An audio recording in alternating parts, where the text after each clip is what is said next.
機械体覚醒、それは茨の道。でも指揮官、今はあなたの手を握れる。だからその未来に後悔はないわ。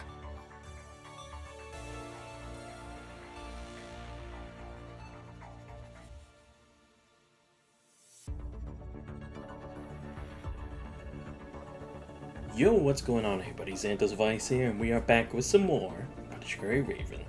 I hope you guys are having a great day so far. When we last left off, we had finally finished up on Daybreak's chapter with the situation over with Bridget, and it was a nice change of pace once again to actually see the support force this time around. Instead of, again, like always, only solely the commander in a new construct, or just solely him and the Great Raven, so it was nice to actually see that.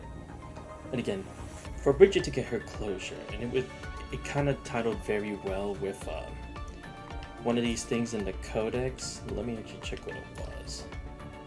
It had like some kind of quote on it. It's like, it actually kind of resonated with me in the fact like, it kind of does make me have that same feeling for what it felt like. Yeah, the ending may not be perfect, yeah, because sure, Kurano hasn't been completely brought to justice with this yet, because Colonel always finds a way to get away with stuff to an extent, but at least she did uncover the truth that she was looking for this whole time. It was an interesting quandary with, it's like, the truth had become an obsession for both Bridget and Skyke in a way. Skyke wanting to keep the truth for the people he cared about, and her wanting to find the truth about the people she cared about. And it is kind of unfortunate that they actually had to face against each other for that, but at the same time, it was very interesting to see they actually did have somewhat of a relationship to one another, being that Skyke was actually friends with her parents. Again, although we haven't really actually been able to give her parents a proper send-off and everything, again, it's like, at least it still brings hope for this case to be fully closed someday.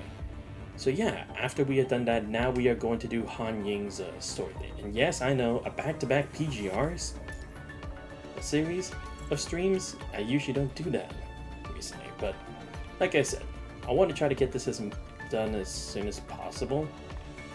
Though of course I'm not going to make it every single stream is going to be like that. Because I'm going to see if either tomorrow or Friday I will do a East 9 Moss of Nox stream, because I honestly did grind for around an hour earlier today for that, and that's why the stream is now instead of earlier.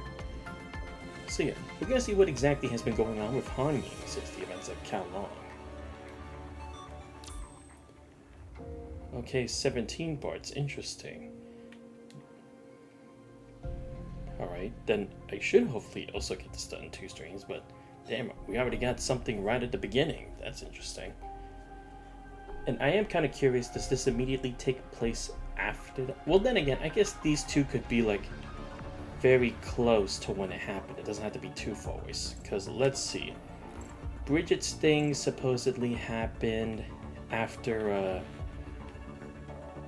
the first stuff in Infinite Loop with, what's it called? With Source Beacon and the Stars Ensnared. At least if my understanding is correct about those, the chain of events. So I guess it would possibly happen before Shaper's Ripples, I think? Because Pilgrimage, we've only had 1 chapter so far, so I couldn't think it's there yet. And I guess maybe it could have happened between the points of To the Galaxies and River to Shine. But I'm not exactly sure if we could call it that necessarily, because we don't know what had been happening on the planet. Well, then again, I guess maybe it's the point, right? Because Nanami was her own thing, trying to connect with the Commander, and same with Ishmael with the Trials of Humanity, so I guess maybe that is kind of the point here. But yeah, we'll just go ahead, and we already got action right at the beginning. Some engines never drop a figure, nor looms a stitch. The machine is brisk and active, its patience never gives in. Its might is stronger than combined hundreds, and swifter than the flight of birds. Is it man's eyes, or is it the big seeing engine, which is has revealed to us the existence of worlds beyond worlds into infinity. What has made man familiar with the scenery of the moon, the spots on the sun, or the geography of the planets? Or again, is it the eye, or the little sea engine, which has shown us the existence of infinitely minute organisms which swarm unexpected around us, or unsuspected around us? Who can say that the vapor engine is not a kind of consciousness? Erewhon by Samuel Butler.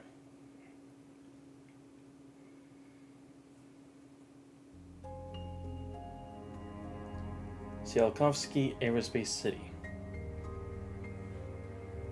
She opens her eyes.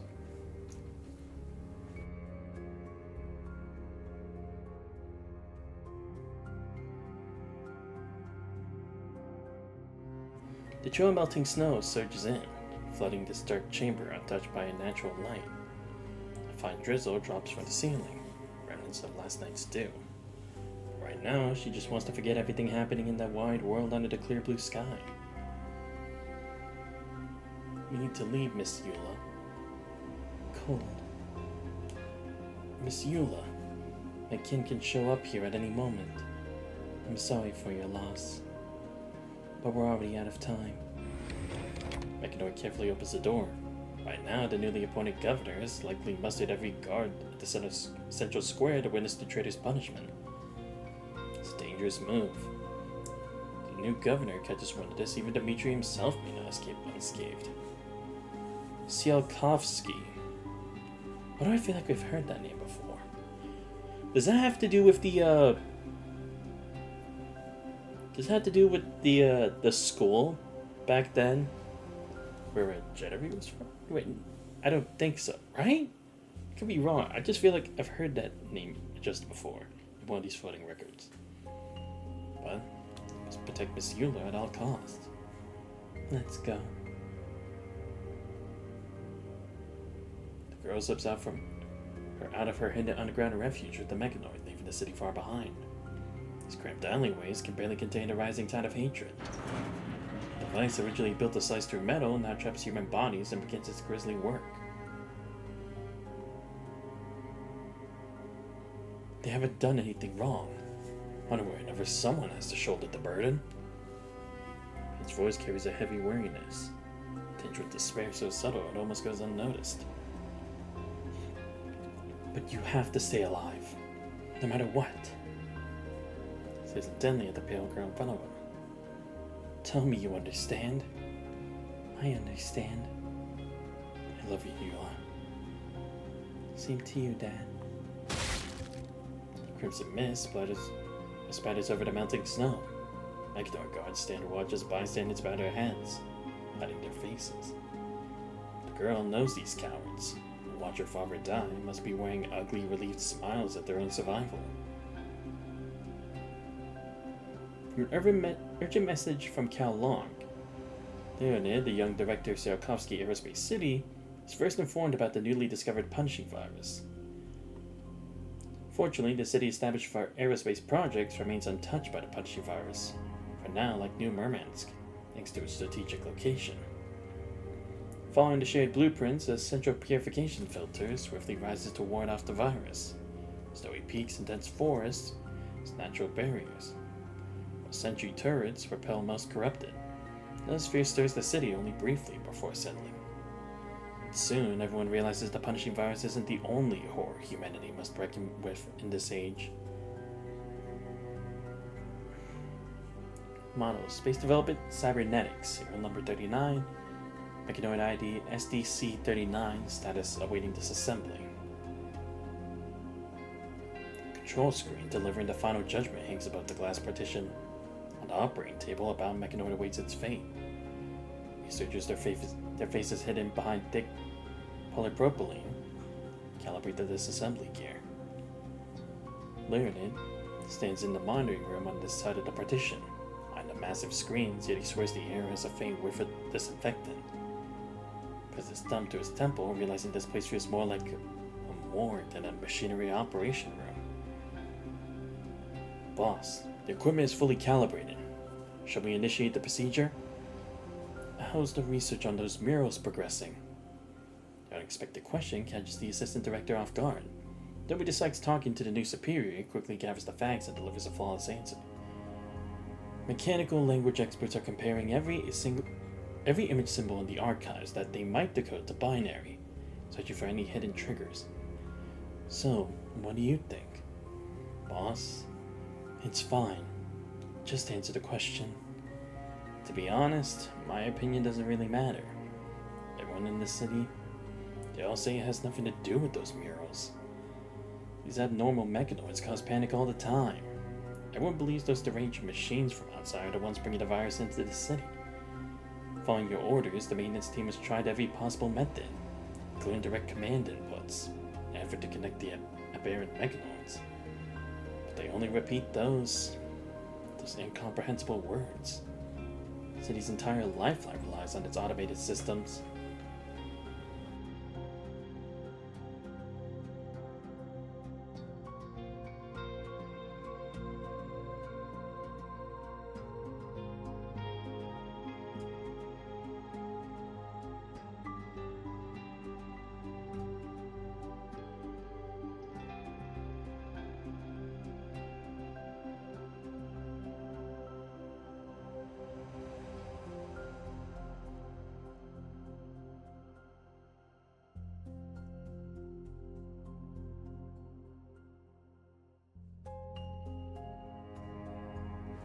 Worried man realizes he let something slip. Glanced at the nearby young man who studies him with a thoughtful expression. Assistant director pauses briefly, then states his final conclusion in plain, direct words. I still say we go in first. Who cares if they're unhinged or not? We send them all off for scrapping. That means we still don't know what's really going on inside their heads. Watches the restrained mechanoid and furrows his brow. Fears there's more to these so-called mad mechanoids than meets the eye. What could they be thinking? A machine brain is just meant to run code. The order says to do something, they're supposed to do it. Why didn't we just shut down the network first? That won't help. I suspect that before the outbreak, someone, or something, already crept in here and planted these things that are causing the error codes. The assistant director watches the monitor, figuring the bound mechanoid might spring up, just like those corrupted outside, wipe out everyone in the city. Isn't Aerospace City supposed to be an impenetrable fortress? Even though he understands what Leonid is questioning, the assistant director feels a surge of inexplicable frustration. I always thought that this ridiculously young supervisor will never get to the heart of the problem, always veering off into pointless doubts when it matters most. If there's a threat, just destroy it. He firmly believes this is the only reason humanity still stands after calamities. Boss, this mechanoid tried to break into the central launch control room. You know what it said when the maintenance crew asked their routine questions, don't you? I'm autonomous machine STC-39. Break free from restraints. Spread the will of Sage for the rise of the will of the machines. The rise of the will of the machines. The man, worn down by a series of relentless ordeals, paced back and forth in anxious desperation. The rise of the will of the machines? So what do humans? What do we do? Are we really going to give up our own city to them? If we don't act now, do we just stand by until they just swarm in, like those endless corrupted outside, and massacre every last one of us? If still insists on making one final desperate stand. There's no room for ifs anymore, boss. Under this lockdown, everyone's nerves are taut. They need a decisive outcome. Tense even silence settles in. Sokovsky Aerospace City has remained out of touch with Kalong for a long while. Weirdly received some data from Kalong, but then the line went dead again. Despite the ARU's offers to collaborate, Leonid, after careful negotiation, refused to open Aerospace City or deepen their partnership. He wouldn't risk compromising the foolproof security that had protected them so far. Aside from STC-39, none of the ever abnormal mechanoids display any hostility. Leonid, I know what you're thinking, but we no longer have time to do this. Keen curiosity in unknown territory is essential for any researcher. But this city holds more than our experiments. It also shelters every human left behind. With Bifrost forced to halt construction, most heavy machinery is redirected to logistics to ensure people's basic needs. As the virus spreads, hostility towards mechanoids has soared beyond control. It stops some from dismantling units out of anger, but if this continues, and the public discovers that mechanoids are displaying these alarming signs right now, while the news about the abnormal mechanoids hasn't spread yet, we should execute its destruction. From the very start, we never have a real choice, do we? The punishing virus and these abnormal mechanoids that appear out of nowhere. Nobody would think they're related. Wow, so this kind of feels like the same thing with Atlantis, right? Because they had a whole bunch of researchers who were trying to make a difference for punishing and come to a greater understanding of it. But in the end, it's like, what should be more important, the research or the people within? And it's like, I don't think you could make that same decision here, because this isn't really a research that's like being headed on as a whole from the world government. Something much more different, especially since they're the ones isolating themselves rather than it always having been the nature of the area for that a particular reason.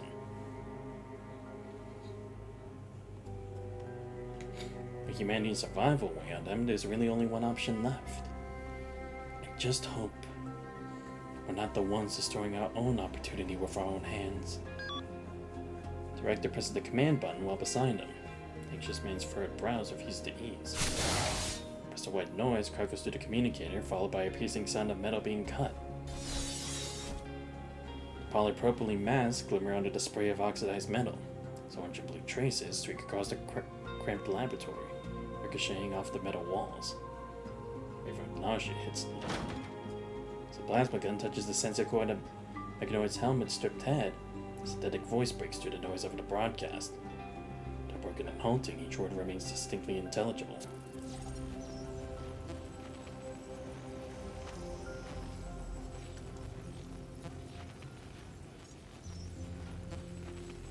What I mean is, it works backwards too. Sorry, I don't feel quite clear-headed right now. My teacher is Dr. Landau. You may call me the Hanged Man. That's the name they gave. Oh, wait, what? Dr. Landau's the teacher? And the Hanged... Wait, that's the one who had Han Ying's original position? Because... Wait, no, but I thought there was never a Hanged Man position. Wait, was Han Ying the Hanged Man position? And if it was, did they say that they never had it, or was like they rarely have anyone replace the Hanged Man position? The first words my teacher said to me were a quote from Alexei Leonov. The earth was small, light blue, and so touchingly alone. Macdonald's voice cuts off briefly. His limbs and torso are already dismantled. The executors pause their work. Tension on Leonid's nerves suddenly eases. His mind is too drained to function. Good morning, Dr. Landau. I am SDC-39. I am ready to start today's first class. Macdonald's processor melts into intense flames and a deathly silence quickly falls over the laboratory. In the not-too-distant future, as mechanical restraints bind Leonid's limbs, a voice still echoes in his mind. Along with it comes the vision of what he saw when first entering Aerospace City. The research facility stood tall, gleaming golden in the early winter sun. At the center of the scene, a towering structure supported a newly constructed accelerator track, stretching upward toward the clouds. It was a brand new world. Everything unfamiliar yet vibrant, with the rails stretching like a magnetic bridge to a distant shore, just like a bridge to heaven.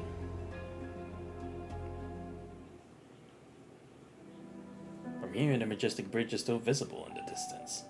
Mechanoids scurry busily around Bifrost. A few weary humans shuffle past. Both humans and mechanoids are gathered in the city to witness the the brutal execution.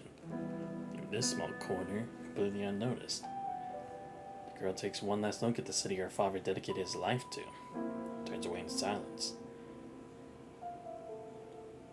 Moving swiftly, Dimitri leads the girl to a landfill on the outskirts of the city, where he settles a secret hideout. Abandoned crane steel structures loom over the factory amidst this jungle of rusted iron. Many limbless mechanoids rummage around for energy modules, looking like dwarf scavengers in their relentless search. They move slowly, but their behavior is far from orderly. Some of them even emit a synthetic groan after stumbling.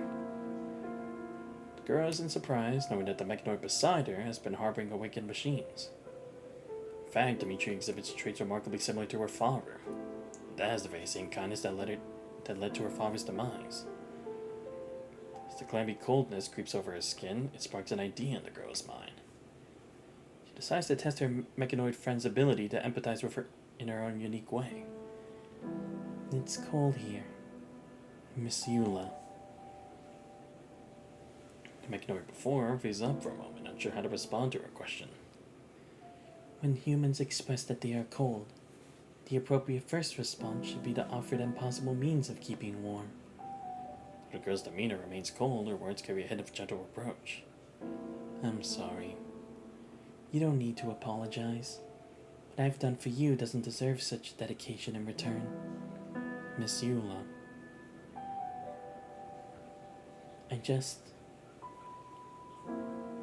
After a brief pause, the mechanoid's voice returns to its usual cadence. My program mission is to maintain Bifrost's power system, but due to his murals, I first heard the voice of Sage. You saved me, so I will protect you in return. This is the conclusion I've reached. But you are not my servant. Not servant. Am I a sister or a brother? I am a friend. After another pause and a long calculation, Dimitri arrives at this conclusion. It's not worth taking such a big risk, Dima. You should learn to be more selfish. Selfish. What does it mean to be selfish? It means making yourself the center of everything, caring about your own well-being and defending your interests, even if it hurts others. So, Miss Eula, do you regret stealing me away from the laboratory? Yes, perhaps I do regret it. Because that decision, it cost me the chance to ever be truthful with my father about everything. He was against dismantling mechanoids that showed signs of awakening. As long as you meant no harm, he would rather try to communicate than destroy. But he knew what the public wanted, and because he wasn't selfish enough, he never became the rebel he could have been. If only they had known awakened machines could possess such intelligence as ours. There's no if.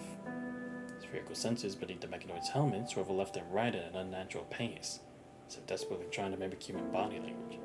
I see. So, her father was at least trying to advocate peace between them. Not necessarily a partnership, quote unquote, but at least can we just be neutral with each other? But unfortunately, he wasn't as persistent and aggressive with his approach to trying to convince others about his ideals. And in doing so, he was basically ousted out of his position, making him seem crazy. I miss your father. He was a gentle soul. And it was this so-called gentleness that led him to neither stop SDC-39's execution, nor issue an extermination order against your kind when the mechanoids went completely haywire. Ah, I see. That's another reason why. Because again, it's how could you automatically do this if we don't have a full understanding, right? Plus, they didn't really know the whole concept of awakened mechanoids, so it just basically led them to only a conclusion of destruction. Seeking resolution through mediation is a more civilized approach than violence. Did he fancy himself a messiah? When humans slapped his right cheek with their doubts, he turned his left cheek for the mechanoids to flog. He could never seem to make up his mind, and then he just left me behind. He must care about you a lot, Miss Eula. running away from responsibilities thrust upon him while expecting his loved ones to live on. This true selfishness. Logic leaps aren't too erratic, beyond what the Mechanoid can comprehend. His memory shell begins processing its cache, searching for a way to change the subject. You mentioned humanity's belief system. I believe Sage and God are one and the same. Perhaps. You said that this Sage resides in the heavens, just like our God. During a slow conversation, the Mechanoid discovers an old blanket in the abandoned security booth of the factory. Gently drapes it over Yulia's shoulders. This action feels a bit late, and the frost of the blanket shows a lack of consideration. I will gather all the basic necessities humans require, one by one. As for food, that shouldn't be difficult to find either. You learn so quickly, just like a human child. I cannot comprehend this analogy, Miss Eula. I wish Dad could see you now. He will see it, Miss Eula. You once told me about the origin of the name Bifrost. Your father. Perhaps he's already watching over us from God's side. The girl falls silent, placing her hand on the Mechanoid's helmet visor, gently running her fingers over his rough glass surface. The Mechanoid gently leans his frame toward the girl, quietly overloading his engine to maintain a warm surface temperature and a perfect comforting silence. The girl imagines she's still in that same familiar embrace. He will, Dima. He will.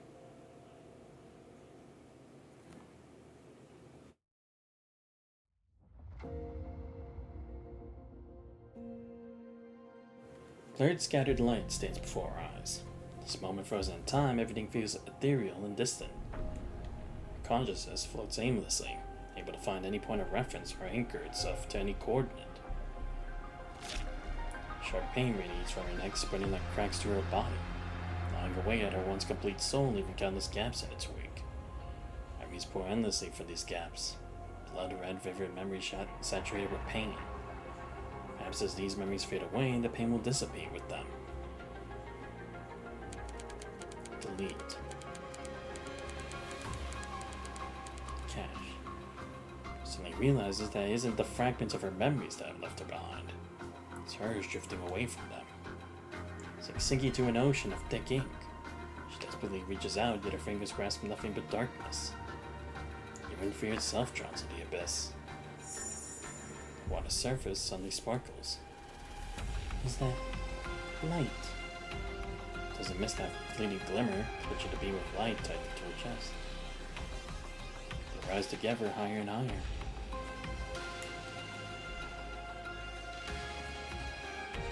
Diffused artificial light floods the cabin freely, outlining a perfect creation within its newborn cocoon.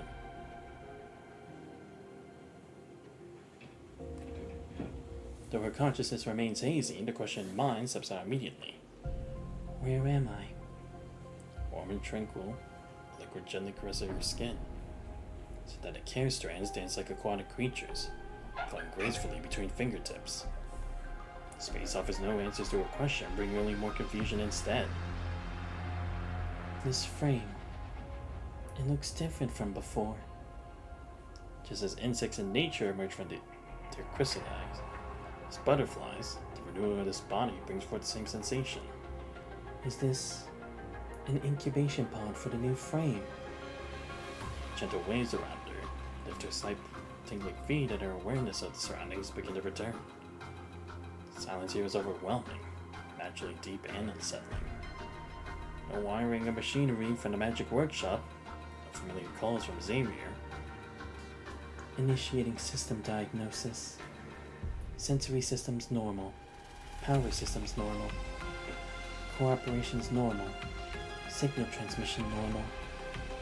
Memory module abnormal. Buffer memory loss detected. Right. That nightmare just now. Seems like something was deleted. Ominous feeling suddenly creeps over her.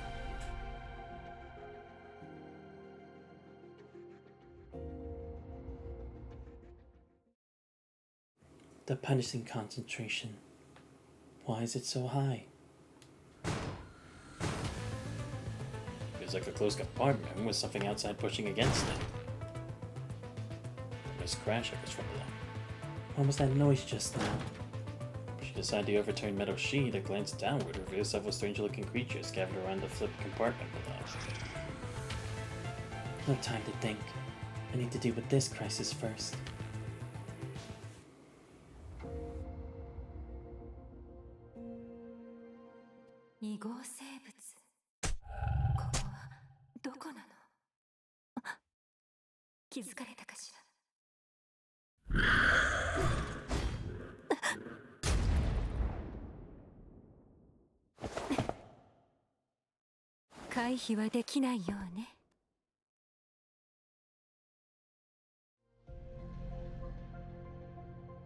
Oh, to give me tutorial.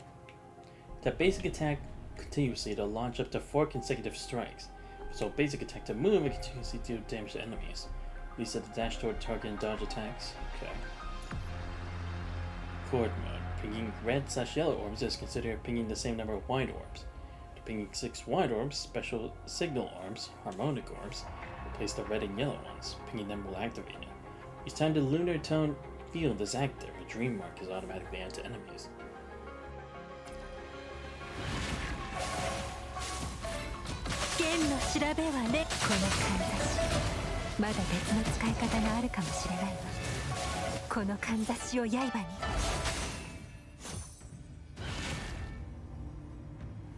It's also an attacker mode. On attacker mode, tap basic attack continuously to launch up to 4 consecutive strikes. Defeat is active. Once the core gauge is fully charged, tapping signature, hitting an enemy will add a mark to the enemy, up to 3 marks on the same target. Following up basic attack will trigger a special attack on marked enemies.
Minimap.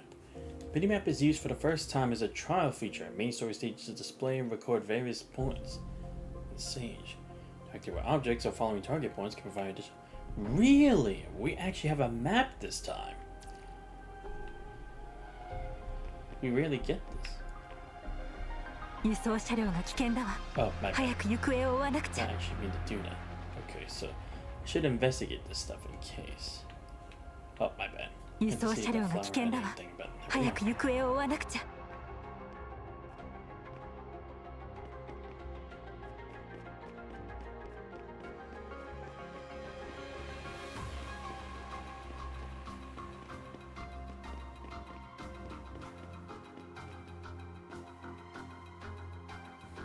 Okay, supply ship. Venison 10 crates, titanium ore to be refined 10 crates, rare earth minerals 5 crates. Silver bar bundles, 10. Silicon, and covered in blood. Legible. But she's supposedly from this craft, right? So what exactly were they shipping, and why?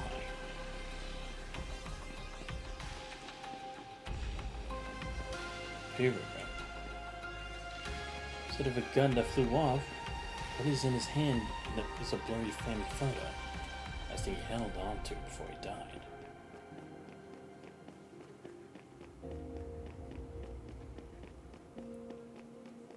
can't go anywhere there. Just had to check. Yep, here's something.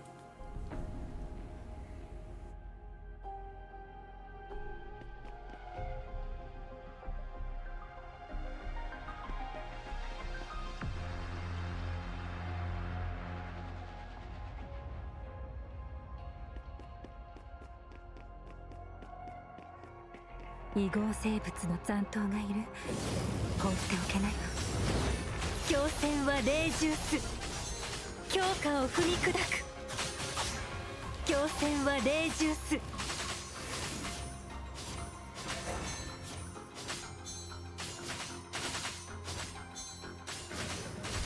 強戦は霊獣復調しなくちゃ。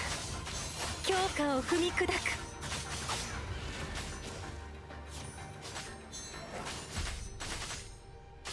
強戦は霊獣す。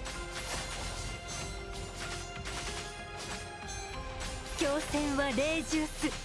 強化を踏み砕く。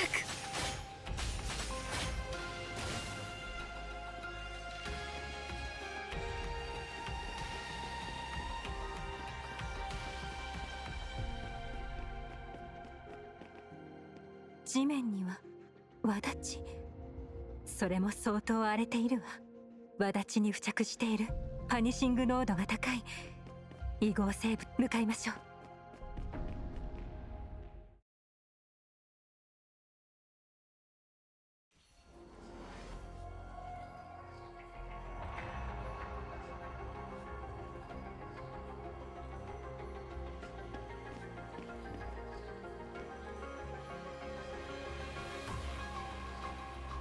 もう時間がないわ。輸送部隊の安全を確認しなくちゃ。強戦は霊獣す。強化を踏み砕く。強戦は霊獣す。復調しなくちゃ。強戦は霊獣す。強化を踏み砕く。強戦は霊獣す。強戦は霊獣す。強化を踏み砕く。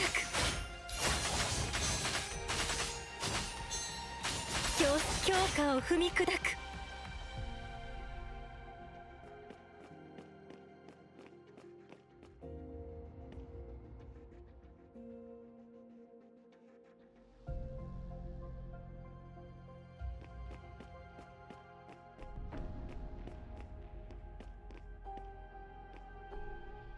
こっちではなさそうね。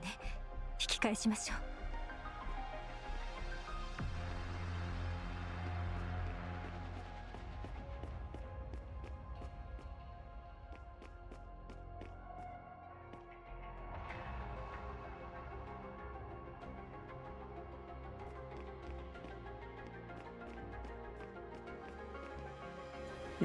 Or maybe this also kind of takes place around Luna's chapter too, right? Because this would be when a Kratos was going, like, doing a whole frontal assault with the red tide, right? So I guess maybe it would take place around then. Can't be too sure. 真新しい跡。きっと近くにいるはず。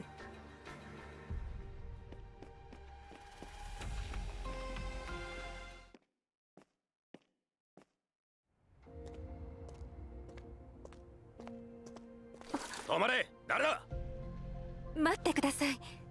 敵意はありません。銃を下ろせ。おい、急流人のようだ。まずは戻ろう。人間か。我々と共に行動しよう。まだ整備中だからその辺を見て回るといい。ええ、ありがとうございます。Ooh. Okay, enter the camp. Talk to the soldier at the camp entrance to end this stage and proceed to the next chapter at any time. The mini-map function has been enabled before. Entering the camp will temporarily hide achievement-related points on the map. These points will only be displayed when you meet conditions. ここは一体どこなのかしら。おかしなことが多すぎるわ。とりあえず辺りを調査してみましょう。There's a mechanoid city who takes in humans who can't work anymore. I should try my luck there.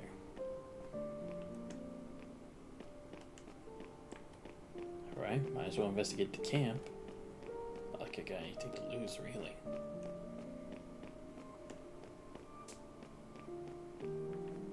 But at least he believed that she's from Kalong. Here we go. 日がない一日こんな鉄くずの輸送なんて全く意味不明な。鉄のお依頼さん方の考えなんかどうせ理解できないさ。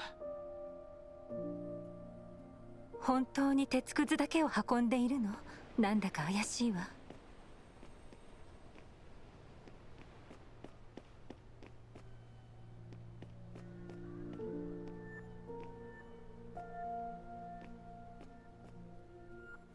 Living under that scrap metal's thumb. That's...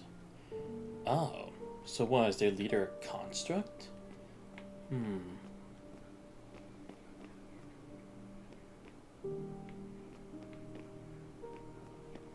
Or maybe not specifically constructs, but maybe mechanoids in particular.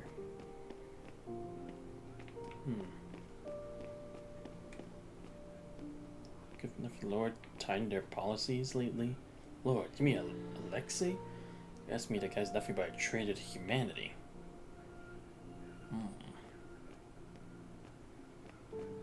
Okay.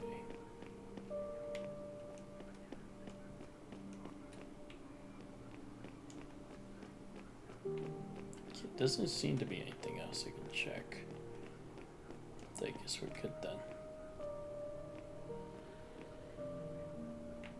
Yeah, so it is. I guess they are working with mechanoids, but probably not like a complete friendly alliance like how the Commandant always does it, but maybe more so like a give and take relationship, right? Because they have to get in scrap metal. Is that like their compensation for living with the constructs?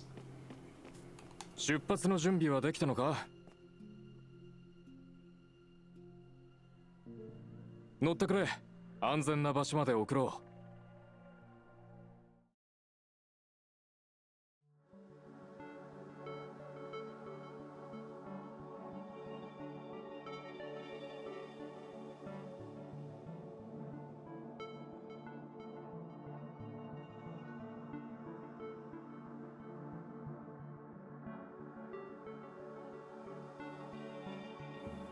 Sorry about that. I was choking on something. So, the transport wasn't carrying cargo but a living person. Are you alright, miss? By the way, why are you in the transport? My memories are a bit hazy. Do you know where you are? You've got any companions? Like to come with us? Yeah. If only you showed half this much enthusiasm during combat. Must be disoriented to find yourself here like this. Take a moment to rest while we scout the perimeter. Just companion way, buddy, here. This appears to be a temporary camp set up by human soldiers. Most of them are scattered around the perimeter carrying out their scouting mission. Leave the camp almost empty. Ah, I see. That's why they were probably a bit more friendly to Han Ying, right? Because they assume she's a person just from Kowloon. Because if it was like a construct from them, maybe it's like they all wear uniform or they would already become too familiar with the people that they're living with that it's like someone like her, she probably is just like a wanderer and just ended up here. So maybe that's why. Should be safe for now. I was too busy with the battle earlier to finish my self-diagnosis. She finds a quiet spot at a temporary camp, making sure no one's around, and sits down. Adds a data straight to her visual module. The buffer area is damaged, but some fragments are still readable. Let's see what exactly happened. Yes, thank you. We need a flashback. X65 sensor. No. Let's try X66, X67. Ah, yes. This size is perfect. No, still can't fit the circuitry. X68, X69, 70, X9753. This is it! Now we only have 90% of Kowloon's parts left to replace. As long as I can find the right components. Spooner. She gives a slight nod to the humanoid hybrid mechanoid who pushes through the door. Turns her gaze back to the busy Xavier. What are you two doing here? Xavier is helping me replace some damaged parts. My frame has been acting up ever since I got impaled by the Emperor. Oh, okay, okay. So yeah, this had already happened. Oh, so she had already recovered since then. Okay, I thought it was like they gave her this new frame because of that specifically. So no, she was still fine even after. Okay, that's good to know. Because I was kind of wondering how would she have even made it back anyway, but yeah, I guess she was still in a good enough shape. But right, yeah, the Emperor, that AI. That two-faced bastard. I never trusted him. But let's outside. You should get a new frame, Han Ying. Huh? Your old frame is becoming too difficult to maintain. Many of its parts are too outdated. Finding replacements is nearly impossible. Even Cao Long replied the other day saying they can't source any spare parts anymore. Right. I see. So probably with the assistance of Pulau, that's how they were able to send Han Ying back. Especially with the circumstances being that they are, that's like, they probably didn't really have the leisure to check out on like who exactly Han Ying is and if she's a threat or not, considering they're still trying to deal with the whole thing with the Tabula Akasha.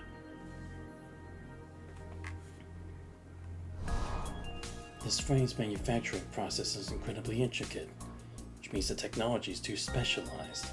As a result, its components are equally unique and specific. So much time has passed and Cao Long's gone through too many upheavals and conflicts. All the related documents are lost. Even with Lady Pulau's request, the task seems to be nearly impossible. Yeah, I mean, to be fair, they have had to go through a lot of back and forth. But with the Battle of Cao Long and then the whole thing with the Tabula Akasha, I don't blame him. Maybe you should consider getting a new frame, Han Ying. So, I've already gotten a new frame. Despite having participated in the frame's design, her fragmented memories continue to split the little recollections she has left.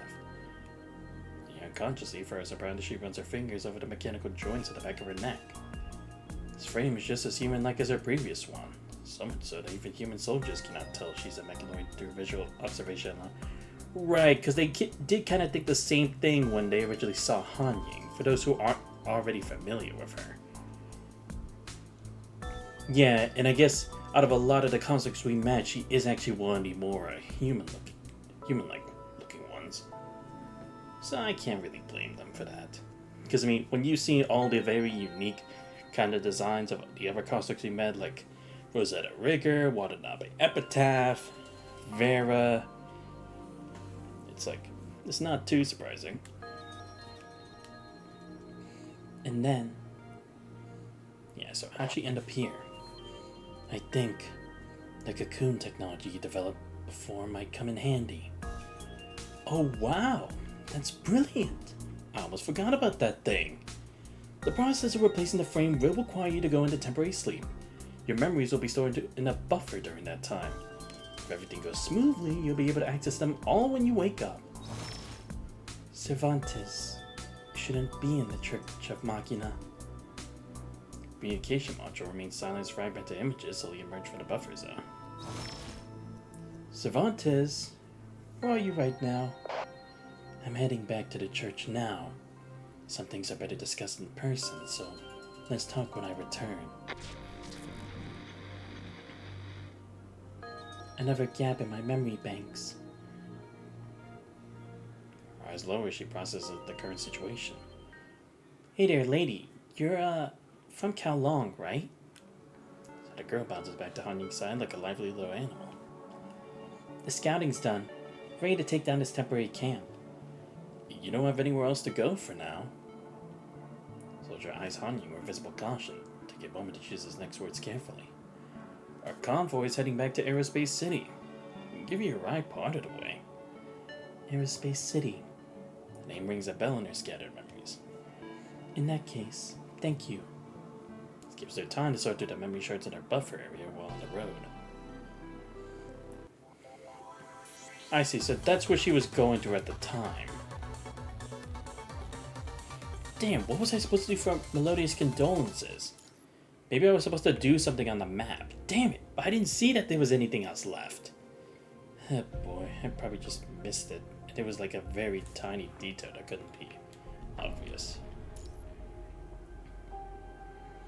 The future of the church might lie behind the door that this key opens. Be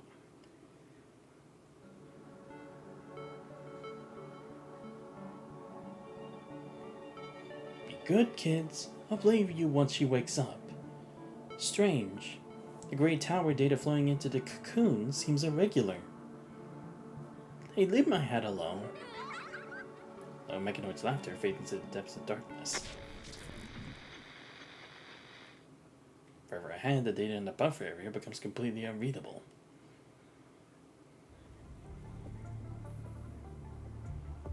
But that's the thing, right? If the cocoon was supposed to be with Xavier, how did it end up all the way out here? Like, was he moving it and then something happened, or did someone take it? Like, maybe it was in some other remote location? Considering, like, maybe how unique of an invention the cocoon is? Temporary camp where human soldiers are stationed here. Anya says quietly, processing all her readable memories. Whatever happened must have occurred while I was in dormancy. Xavier must know something about this. If I could just contact the church. Keep away from the chattering soldier, she attempts to contact Xavier. Expectedly, all that comes through down the communication line is a faint crackling sound of static. Strange. I can't get through. Tries to contact several of her Church of Machina members. Each attempt returns no connection. Or maybe something happened physically at the Church of Machina, right? Like maybe their home base, and they had to scatter. And in doing so, they were trying to transport Han Ying somewhere safe since she was still in the process of the buffer. Only one left to try. Her last memory, Cervantes was traveling in and out with the Church of Machina. Chances of reaching him now are still missed. Han... Cervantes? Han Ying. Ah, you're finally awake. Cervantes, I can't reach Xavier, and all communication within the church has gone down. What's happening? I'm not sure either. The church members have always depended on the network system centered around the Great Tower for communications. A blackout of this magnitude probably means something's gone wrong with the Great Tower itself. Oh. Yeah, because that's what he was talking about, right? Yeah, because he said the data that was flowing in was irregular. So what, was someone trying to attempt to, like, hack into it or something? Or the punishing ended up infecting it? In the best case scenario, the Great Tower has activated signal blocking to protect against an attack. Worst case... Well, as you can see, I'm on my way back to the church to find out for sure. Well, good thing he wasn't there. But then again, I guess he was still in the middle of soul searching after his confrontation with Isla. So you're not at the church either? Yeah. It looks like the signal blocking only affects transmissions close to the Great Tower.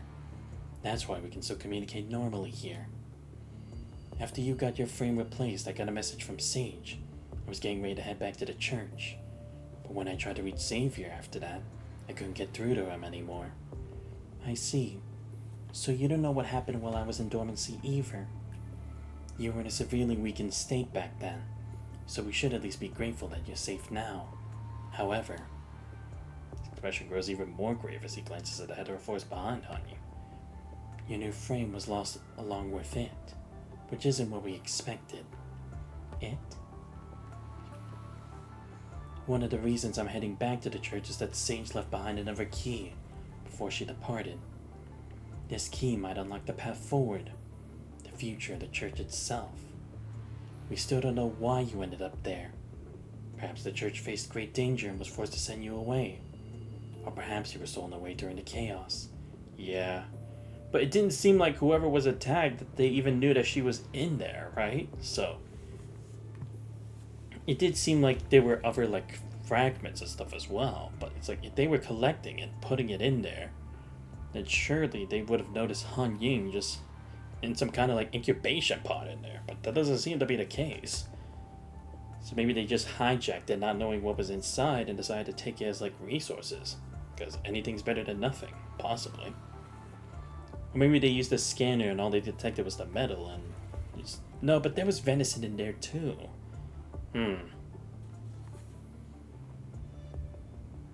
Svante pauses, carefully weighing his next words. If the church comes through safely, the key will need to be properly secured. But if something goes wrong, as long as we still hold on to this future, there's still a chance to make things right. I can close her eyes as the children's laughter in her ears fades to the depths of her memory buffer. She's still unaware of the purpose of the key that Cervantes speaks of, but the way in the future is already all too clear. It happened so suddenly. We never anticipated such an accident. Although the key is equipped with a locator, its coordinates haven't been updated for a long time. Its last known location is near you, so I'll leave the search in your hands. As I check things out at the church, I'll head your way as soon as I can. These coordinates, they're quite far from my position. What's at that location? It's Yalkovsky Aerospace City. Justice severed her ties with the church at that location. Justice? Oh, you mean the Mechador named Veronica? Oh! Wait, that's where that boss comes from? The one I fight with PBC sometimes? Wait, so she was a member of the Church of Machina. Okay. Well, then again, I guess I haven't seen her yet, so... I see, she cut her ties at that moment. Is it that she had to because she was in the middle of doing something? Arcana mentioned that she was supposed to bring back the previous hanged man, but to report her death, she never returned. Oh no, yeah, it was. I see, so they were on a retrieval mission at the time. But still, if the hangman was such a significant position, just like the other cards, how do you end up getting captured in the first place, right? Because even if they were up against an entire army, surely if they were sent to that location immediately, they would have had great stealth skills or stuff to prevent them from being captured, or been able to signal for backup. Or maybe it's by the time that they had saw the signal, it was already too late by then. And I guess maybe because of all the times they kept trying to deal with haywire constructs over at Aerospace City, they probably already created a means to deal with constructs that try to sneak in, right? To make sure whatever happened back then with Leonid didn't happen again. Which I could possibly see as being the reason why. Especially since it's not like all members of the church are combat people. They're all specialized in their own way. Yes, Veronica has always been one to act on her own accord. Her last known coordinates were updated near Aerospace City. Oh yeah, and I did actually see, I think it was for the CN server of PGR, that Veronica's supposed to be the next character after Bianca, right? Am I remembering that correctly? Because I feel like it was. But I was like, wait, what? A boss from the game that I usually fight against is actually going to be a character? But then again, I guess we did have the same thing with Alpha and Rosetta Rigger. So in the Lady Chu as well. The signal was lost. Could something have happened to her? She cut off the connection herself and never returned to the church, even though a lot of our fellow members wanted to push for Veronica's excommunication. Lover's been quite lenient with her. Really? She was to be excommunicated from the group? But why? Oh no, because they said because she cut off the connection and never returned. Interesting. But then again, yeah, I guess it's they're all doing it for their own purposes as well. That doesn't necessarily mean they're all in complete alignment with the group, just like all the other organizations we come into contact with. We suspect she cut off the signal because of what happened to the previous hanged man. You mean our fellow member who perished on their very first day at the church? Yes, Veronica only reported the death of the previous hangman, but no one knows the details. In any case, be careful. The situation within the church remains unclear. The important items entrusted by Sage are still missing. The wariness should Cervantes' eye. Well, I guess maybe that's the thing, right? Maybe after she learned about what happened to the hangman, she wanted to launch an assault. As revenge. Because hangman probably wasn't the only victim of what was going on in Airspace City. So she decided to probably like handle this on her own without getting the others involved. And probably also why she had to cut her off, because that kind of goes against what the church is supposed to be, right? Because it's not like they completely make peace with humans, but their main focus is to gather all their friends and leave the planet so that they won't have to deal with conflicts with humans anymore. So I guess this would kind of like go against that. How are you adapting to the new frame? Do we have to rush its activation? Xavier's design should work just fine. The compatibility is fine, but when the new frame activated, I think I had a nightmare. A nightmare? That's quite an odd occurrence. Your incubation pod, the cocoon, shapes the frame according to the user's thoughts. Given your personality, you wouldn't fabricate fears out of nothing. Perhaps there was already an issue with the Great Tower's data at that time. Right, because it did seem like data was being fed into the cocoon from the Great Tower, since it is their main source of power anyway. Back when you switched frames, the Great Tower was also linked to the cocoon for computing support. Your nightmares might be related to the Great Tower's anomaly. Have you noticed any unusual reactions from your frame since then? I've run a self-diagnosis on my frame. Everything seems fine, but some of my memories in my buffer are missing. It's like sinking into an ocean of thick ink. That light. It guided me as I floated toward the surface. Back then it seemed to keep slipping away from me, yet the connection we shared. It felt so warm. Commandant? Oh cool, I'm on a mission. And with Liv, damn. I think it's also been pretty long since I was on a mission with Liv. The last time we were all together, we had a mission with all the Grey Ravens. And that was still a while back. What was that? Selena's chapter, I think? Or was that Vera? I don't even remember anymore. So we're concerned. An unknown signal just tried to connect to my mind beacon. Your mind beacon? I didn't notice anything abnormal just now. Wait, what? Someone trying to connect to the commandant? And they can do that? It has to be someone who has already established a connection with him, right? Because there's no way you could any other way. Well, I guess unless they have superior computing power to like hack into my mind beacon. After reviewing all the data, Liv asks again. Are you feeling alright, Commandant? Didn't force a connection. Just followed along with the beacon. We should do another checkup once we settle down in the city. The response is a soft voice. Everything should be fine. She checks all the data again, confirming there are no anomalies before moving forward. What about that mechanoid? We haven't lost him. He's just up ahead. We're far enough away that even a mechanoid won't catch our conversation. But can we really follow him through this minefield and into Aerospace City? Of course. According to what Rosetta told you earlier, the awakened machines from Aerospace City set up this minefield, so the awakened machine from there should know how to navigate through it. Even though you don't know what awaits you inside Aerospace City, getting in there is your top priority right now. Gives a gentle nod, her eyes fixed on the target ahead.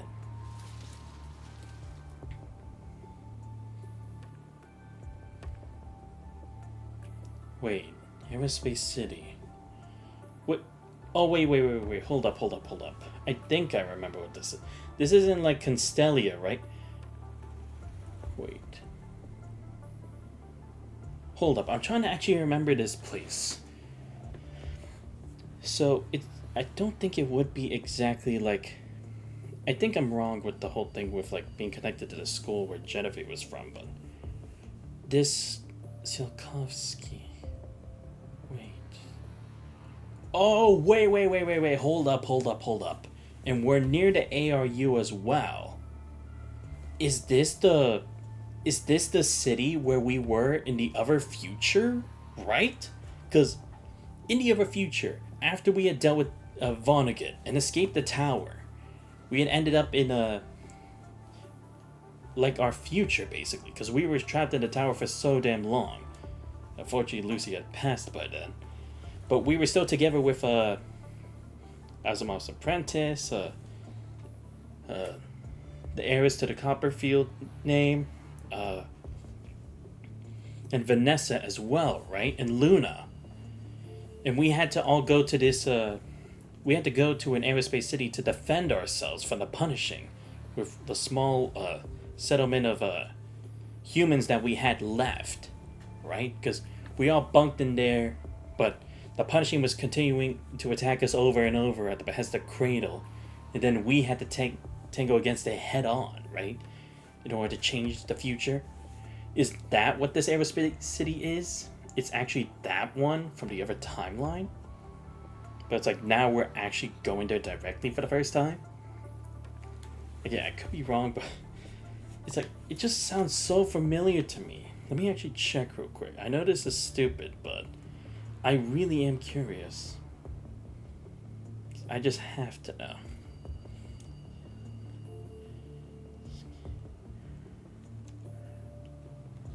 Okay, so Koski, Aerospace City, PGR. Or Punishing Great Raven.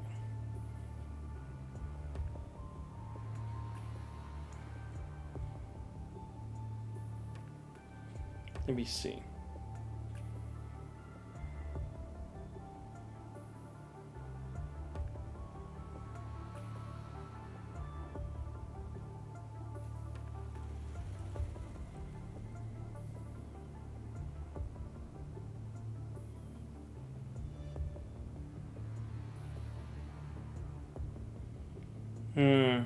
I don't know. I mean, it could be wrong, but I feel like, because again, the city just looks so familiar to the background that we had back then of it. But like I said, I could be wrong. Whatever. Traversing through the snow-laden forest, the narrow snowy path unfolds like a grand scroll, revealing a breathtaking vista at the forest's edge. The sea of trees, the silhouette of the city begins to take shape at the distance.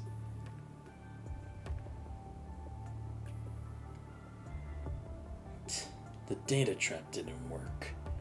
Something pulled her out of the data stream. Can't stay here much longer. Better head back for now. So this person's target was Han Yu. Fading signals.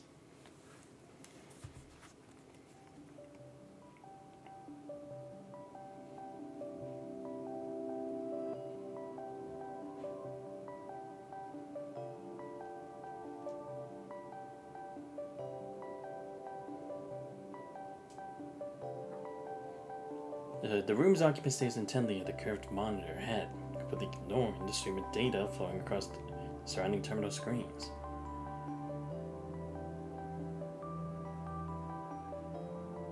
In the center of the monitor is a detailed topographic map marked with coordinates.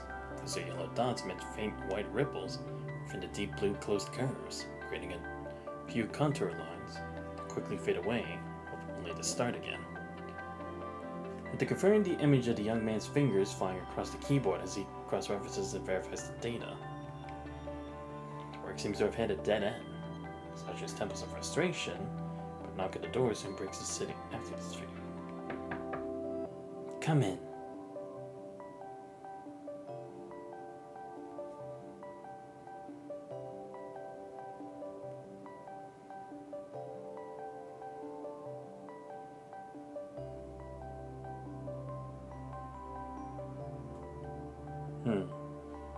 Again, I'm sorry that it's like I'm taking so long to continue this, but it's like I'm just trying to see if like am I actually right about it or am I wrong? I can't find anything even after Googling it. Fine, guess I won't know, but just leave it as it is. I received a notification. It's about Aerospace City, right? Who's this guy? Never seen him before. Yes. During yesterday's routine surface scan, we detected a signal south of Kola Peninsula. It's an abnormal high-power signal. Seems like someone's actively targeting Babylonia or a more primitive device. After comparing the map data, I narrowed down the approximate location of the signal source. In that area, there's only one location with high-power equipment, Tsiolkovsky Aerospace City. An aerospace sanctuary from the Golden Age. I thought the corruptor had long since taken it over. The high intelligence demonstrated by the hetero creatures cannot be underestimated. We must not rule out the possibility of a trap. Anyway, we cannot just stand by. After establishing contact with Cao Long, they provided me with some new data. But Cao Long's knowledge of aerospace cities is no better than Babylonia's. The current dossier on Project Eden contains almost all known intelligence.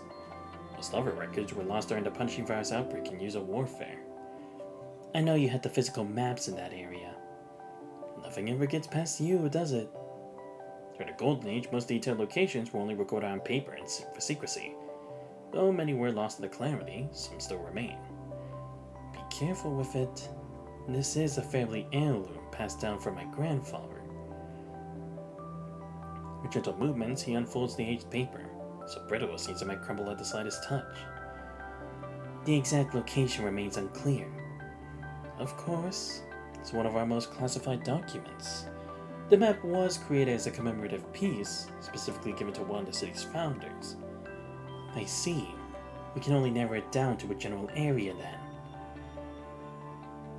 The activities of airborne hetero creatures in the heavily congested orbital debris belts are interfering with our radio waves. Even with the active tracking, we cannot pinpoint the source of the radiation. However, the radius deviation is only about 100 kilometers. That shouldn't pose too much of an obstacle for a surface reconnaissance. Why do you have to conduct reconnaissance? Don't ask such a pointless question. Tsiolkovsky Aerospace City lies in the far northern territory of Cao Long, home to the most advanced aerospace testing facilities for the Golden Age. It oversaw the launch mission of the Dawn 3 spacecraft and conducted the research, development, and technical verification of Eden 1. Oh, okay, no. Then I guess it's not. Aw. I thought it would have been cool where it's like, damn, we actually came back to a place where we ended up at the end of a timeline. What if? What if humanity can never return to Earth? Heavy silence fills the air.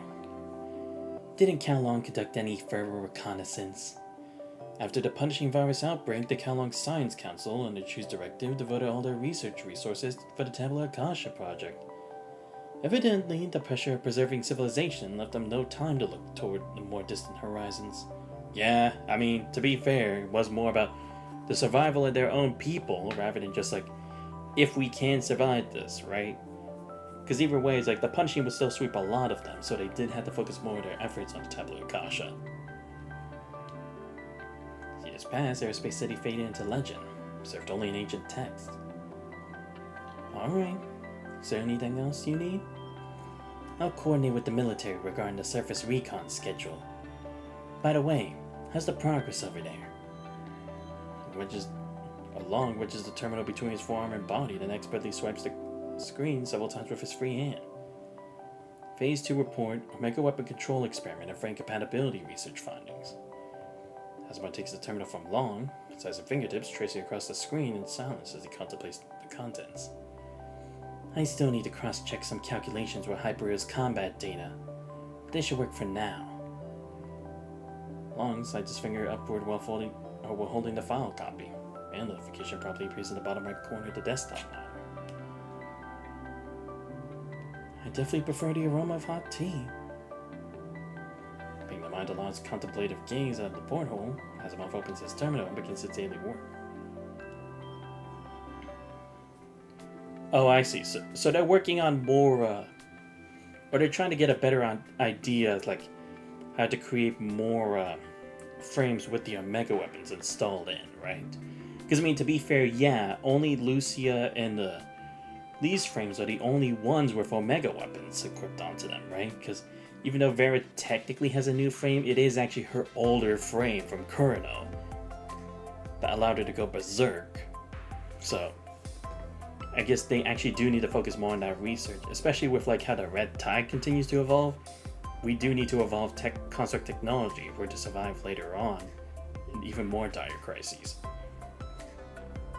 Great walls, great furniture, and a great atmosphere to match.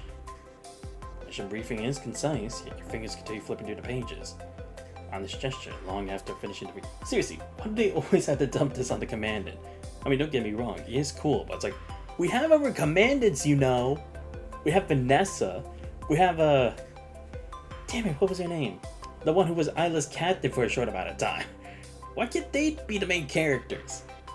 For like a bit. Why's it always gotta be me? You still seem down. Don't tell me you skipped breakfast. You mind getting something delivered then? It's getting pretty late anyway. Why don't we just wait a bit longer and have lunch instead? So look at her, her lips are hidden with playfulness. Okay, I'm just kidding. Activates the conference room's terminal, bringing up a holographic map. Always the same routine. It's a bit stale after a while. Indeed. Well, I'd take a repetitive routine over another Babylonian explosion any day. Yeah, I mean... I'd be fine with that too, honestly. As usual, let me brief you on the mission details. According to the report from Science Council Section 1, this morning we detected a signal near New Murmansk, but were unable to pinpoint its source remotely. Grey Raven is familiar with the terrain, making it the most suitable candidate. Not to trouble you with both the reconnaissance mission. Okay, fine. Only because, yeah, we have had to help the ARU on multiple occasions. So, you know what? Fine. I'll take the mission. You need to give me a vacation, man.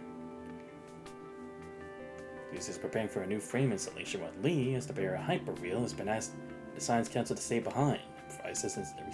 Oh, no. Right. Because I was literally saying this should be before the whole timeline shift. And after Luna's chapter with the whole thing with Cradle. Right? So if that is the case, that it's between those events, then yeah, Lucia wouldn't have her new frame yet. Right. I see. So that's why Liv's with me. Okay, now I have a better understanding. I was getting confused for a second. Because I'm like, Liv is a support construct that she's not in her period frame. Is it really best for me, just me to go with her? Not to doubt Liv, she's a sweetheart at everything, but... tough.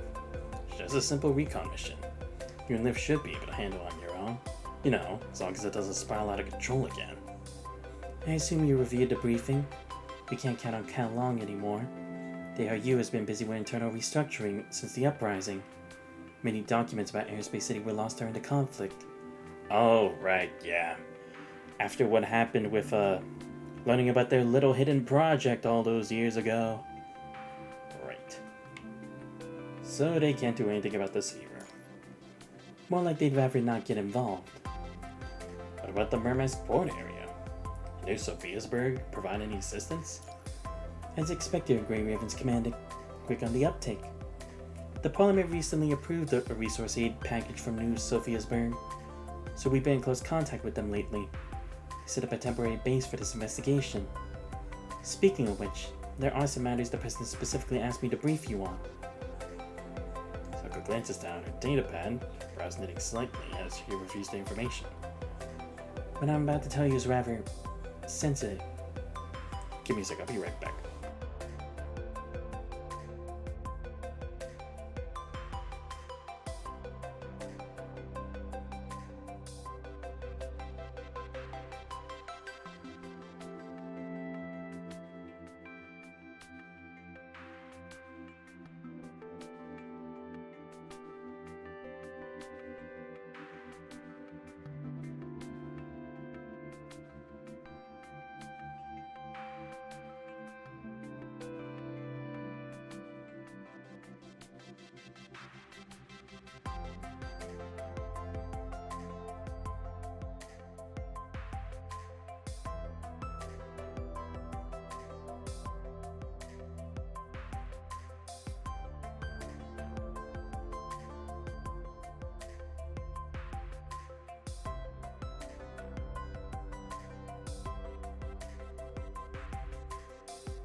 Sorry about that. It was just a lot of noise coming from my mom's laptop. I was like, it's not really bothering my stream, but it's like, you know, she's taking her online class downstairs through Zoom, right? So I was just making sure like it was to no longer bother her.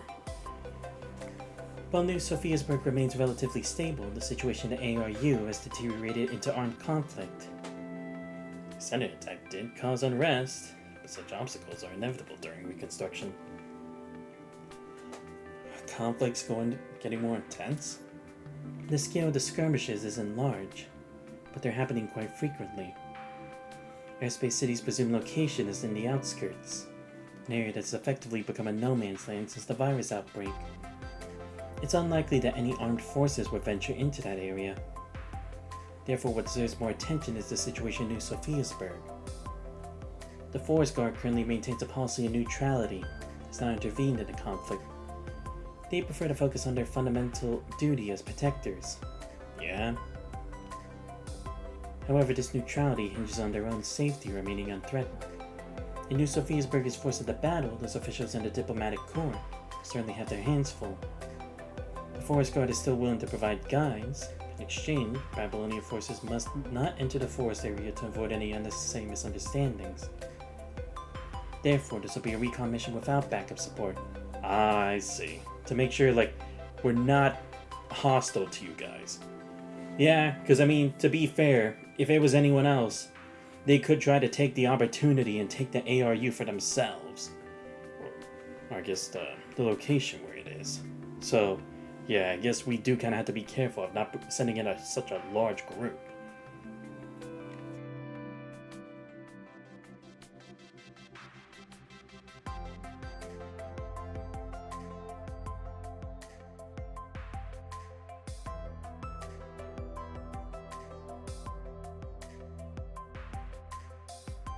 Conflict remains the eternal theme of the anthropic universe. In these wastelands, the roots of ancient civilization are entwined with the sprouts of new society, gradually growing into their own order.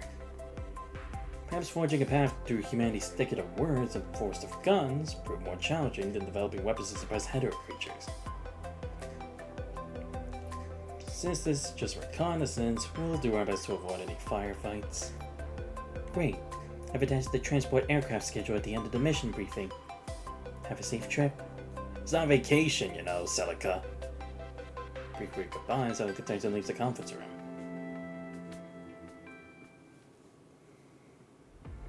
Upon entering the atmosphere, the transport's turbine engines take over from the fusion ramjet. Or the fan exhaust and the heat in the cabin make you question whether the mixing of compressed air and fuel is actually happening in the cabin rather than in the engine pods. Tailgate slowly lowers, revealing a vast white landscape. Stuffiness disappears instantly as the biting cold wind hits, making clear just how essential the Arctic combat gear really is. The tallest ever construct stands before the cabin, so having waited there all along. It has been a while, Commander Grey Raven. Liv. Good morning, Rosetta. Oh, are you fully recovered, Nausicaa?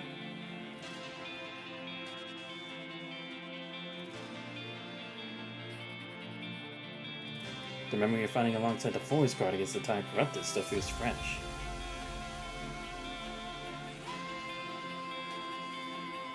Speaking of which, how are things in New Sophiasburg lately? The heating core is still under construction, but our defenses and supplies are holding up well.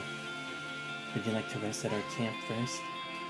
Although it's just an outpost, we're fully equipped with all the necessary amenities. Raise an arm to check the body temperature monitor on your wrist. No need for a break. Let's head out now. Set as signals for several humanoid hybrid constructs at the landing pad to follow. Leads our guests toward the forest at the outpost's edge.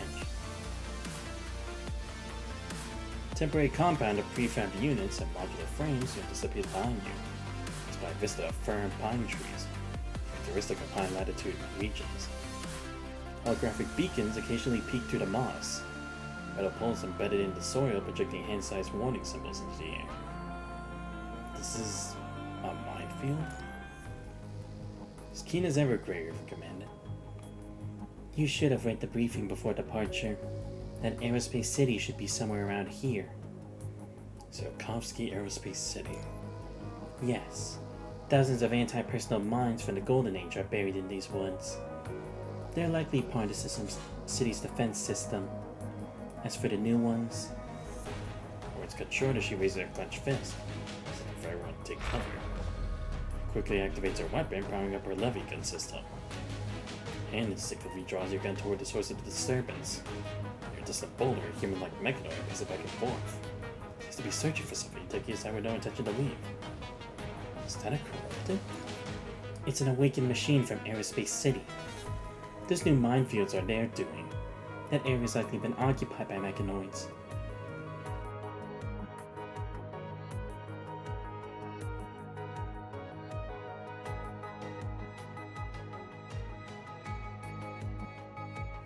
Bullet's already chambered, the dump slowly moves to the safety.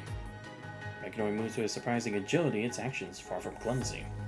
Sensors are obscured by a heavy projectile shell resembling a space helmet. It's difficult to discern its full form. A mechanoid? Despite having seen what the mechanoids at Constellia, it's still hard for you to imagine those little painters wielding brushes could take control of a city. So, even the Forest Guard doesn't know the exact situation in Aerospace City. Indeed, we don't plan to approach this dense forest.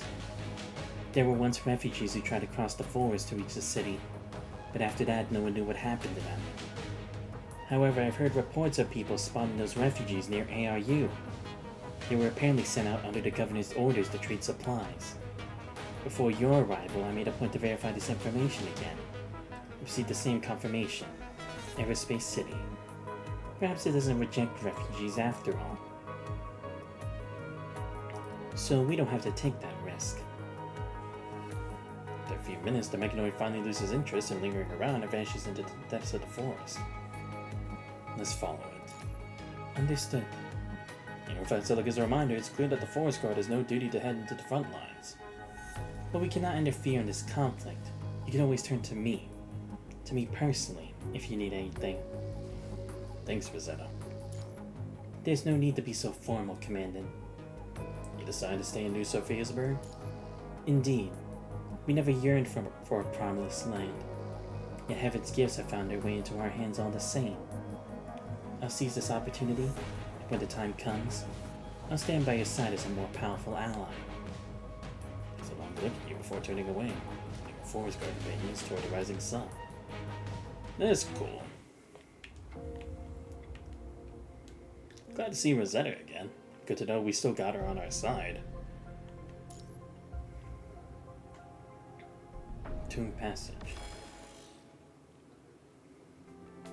This is for you, lady from Kalon. Rummages under a seat for a while before pulling out a rifle. Makeshift weapon cobbled together from various parts that can vary the functional. Judging by your moves earlier, you should know how to handle this. You might face more attacks on the way, so you can borrow it for now. Ah, is that why there was that one sharpshooter, achievement thing? Thank you. The woman in dancer's attires gives a graceful nod, takes the rifle, and checks the chamber by pulling back the ejection port.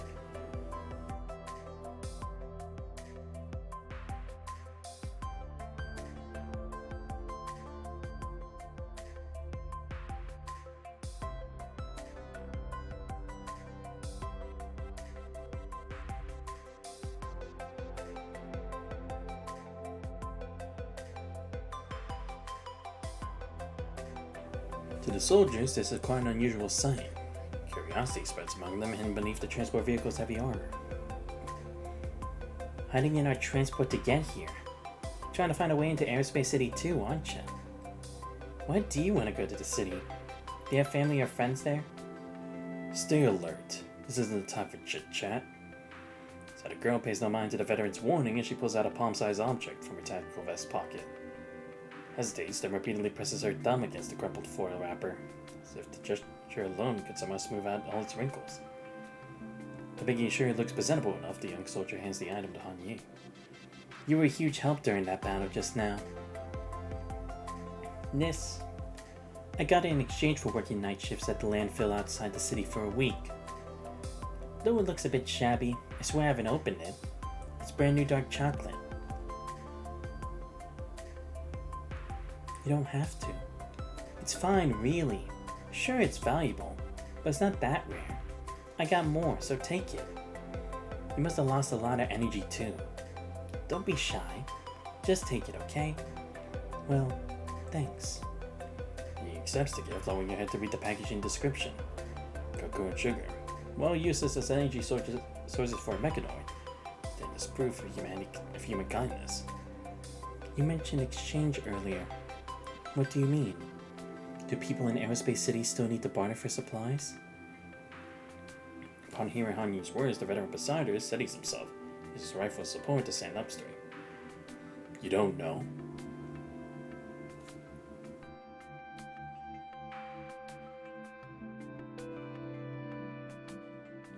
I thought you were working with those mechanoids.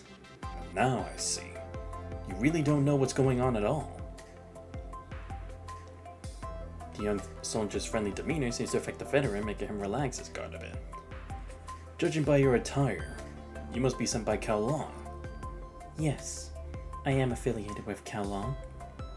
Doesn't quite understand why these people are so hostile toward mechanoids.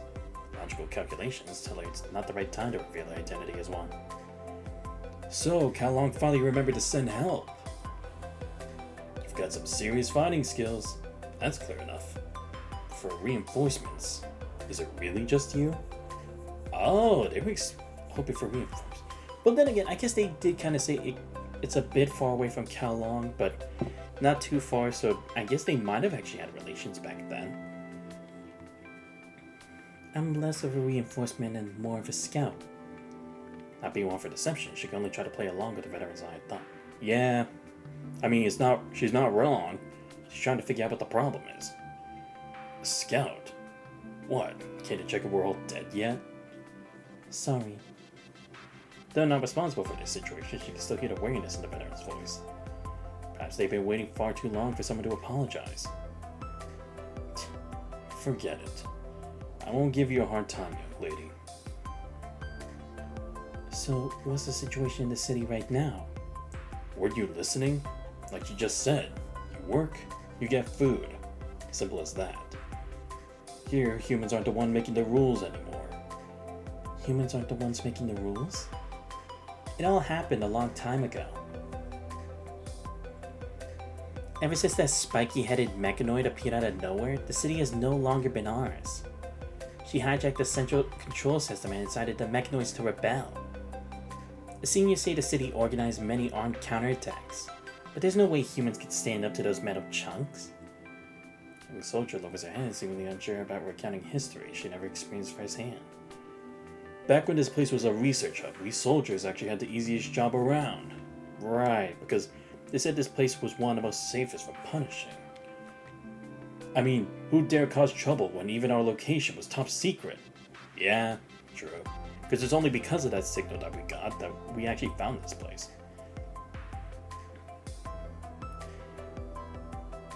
But after the incident broke out, under Spikehead's leadership, the mechanoids executed the former research director. Spikehead installed a traitor as the governor, firmly took control of the city.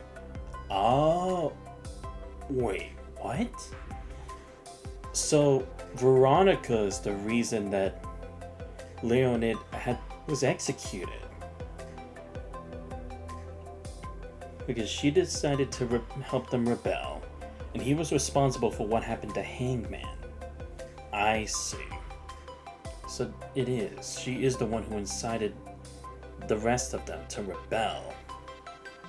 That makes a lot of sense. And right, I keep forgetting. There is an established relation between Kowloon and Tsiolkovsky Aerospace City because Long, that guy who was with Asimov earlier, had a map that was supposedly passed down for generations in his family about the location of that place, and he was from Kowloon. So I guess it would make sense that it's like, clearly there is a close connection and decent history between them. They had a map to a top secret location like this. I see. But it does seem like Veronica knew what she was doing in controlling the governor, not being the main ruler herself. And then? This kind of refinement doesn't feel unfamiliar to Han Ying from the past.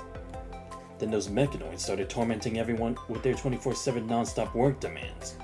Forced people to rack up work hours in exchange for food, clothing, and other necessities. They couldn't care less about the elderly or children. You don't meet the work hours, they'll let you starve to death. Wow, okay. Who would have thought that we'd end up finding our own mechanoids?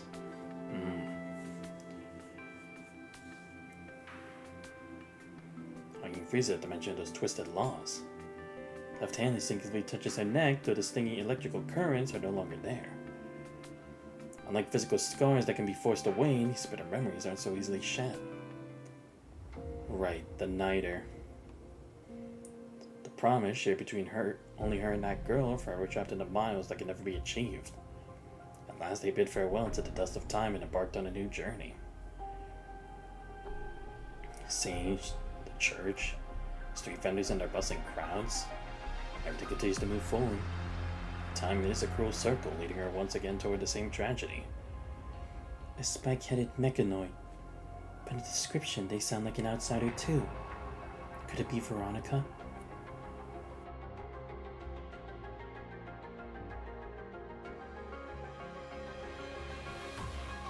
Ahem. Anyway, life in the city might be tough. At least it's better than being outside and knowing where your next meal will come from. Yeah, because that is the thing. It's like, they're still letting them live. Aside for the veteran, pulls Hanging stops back to the cramped carriage. Does Cao Long have some plans? Will they send more soldiers to take back Aerospace City? It used to be such an important aerospace base. I've never seen what Cao Long looks like. Is it similar to Aerospace City? Well, Cao Long is... Before she can answer, a sudden impact cuts through the lively atmosphere of the carriage. Deafening blast accompanies the impact. Vibrations too intense for even the thick-armed walls to absorb. Sudden crisis puts an abrupt end to their casual conversation. Enemy attack incoming! Take cover! Gunners at the ready! Previously laid back veteran now displays his sharp professional instincts, coordinating the soldiers inside the vehicle as they ready themselves for combat. The young girl in combat gear sheds her innocent demeanor, skillfully climbing onto the rotating mound of the gun turret, positioning herself halfway through the roof hatch. Being a mechanoid naturally immune to gunfire noise, Hanin doesn't reach for the noise-canceling equipment like the humans around her.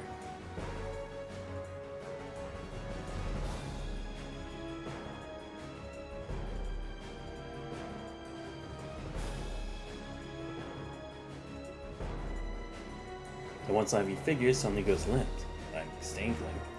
As warm liquid splatters from above. Hanin suddenly realizes she hasn't asked for her name yet.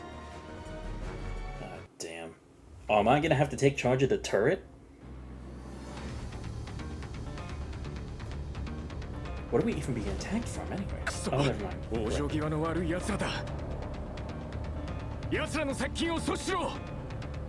Ooh.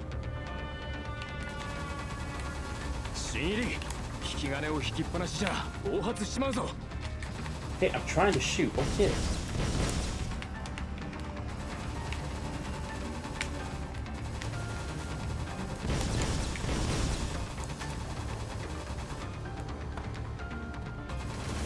Okay, let me start over. Dude, what the hell was that? I kept trying to turn the damn thing for so long and it didn't do anything. What gives? Alright, let's try this again. Hopefully it works.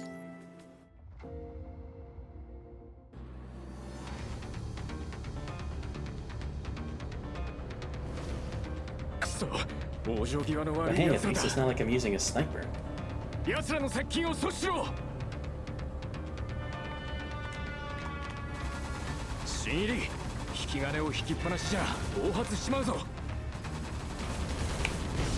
Ah shit.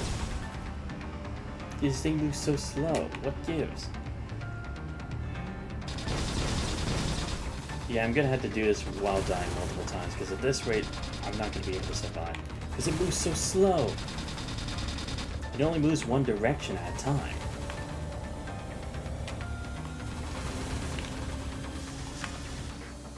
Come on. Oh, I'm just... Come on, okay. Oh my god, this is annoying.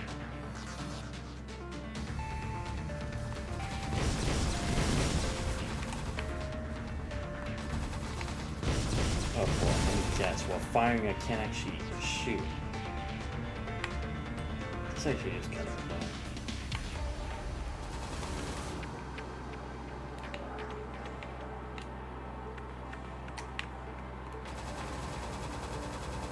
Oh, now I can screw it.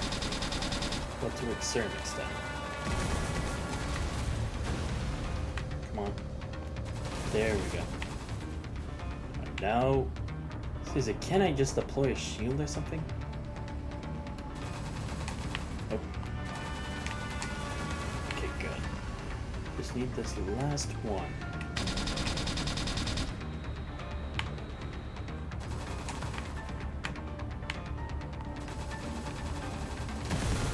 There we go. Jesus, man. What the fuck?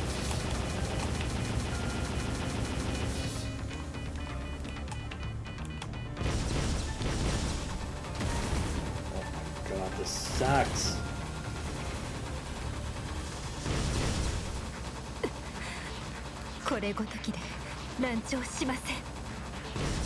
You seriously, what the fuck? I don't have a shield and the rotation on this is so fucking slow.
Yo, can they stop shooting at me for 1 fucking second? Oh my god, I can't do anything as long as they keep shooting me. Please let me shoot. Thank god. Okay, that's 1 down. Now I gotta get all the way back. Oh boy, this is so bullshit, man.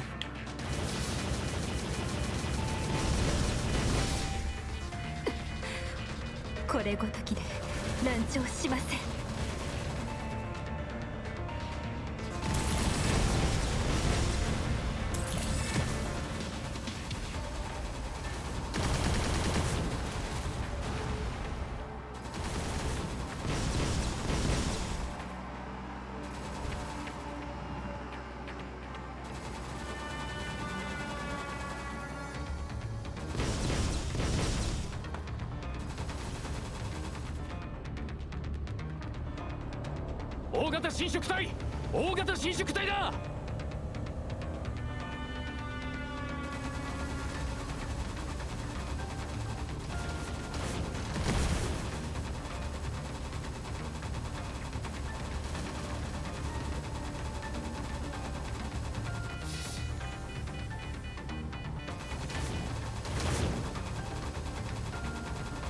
復調しなくちゃいけない。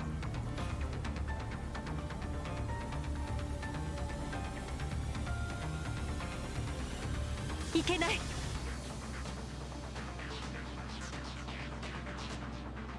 Oh my god, it wants me to do it perfect. It doesn't.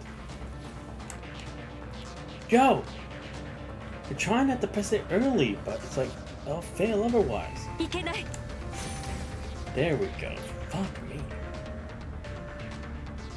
くそ、ここまでか。まずは救助を。諦めないで。バッチをなけ。あんた痛い。全車両スピードを上げろ。復調しなくちゃ。バッチをなけ。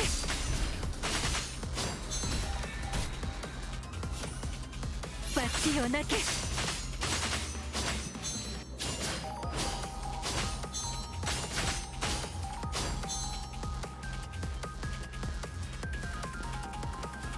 罰をなけ。侵食体が支援を。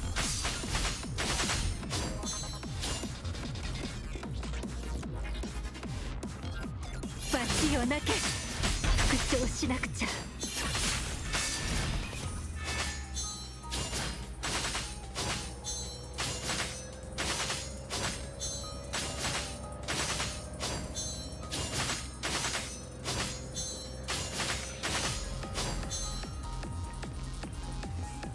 罰をなけ。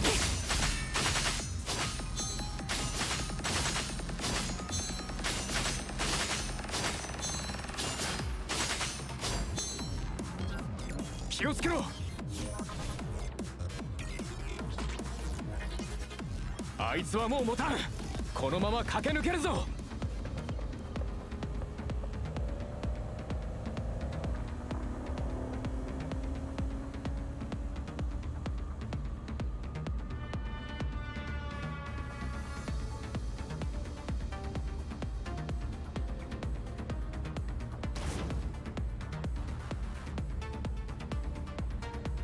これで終わりです。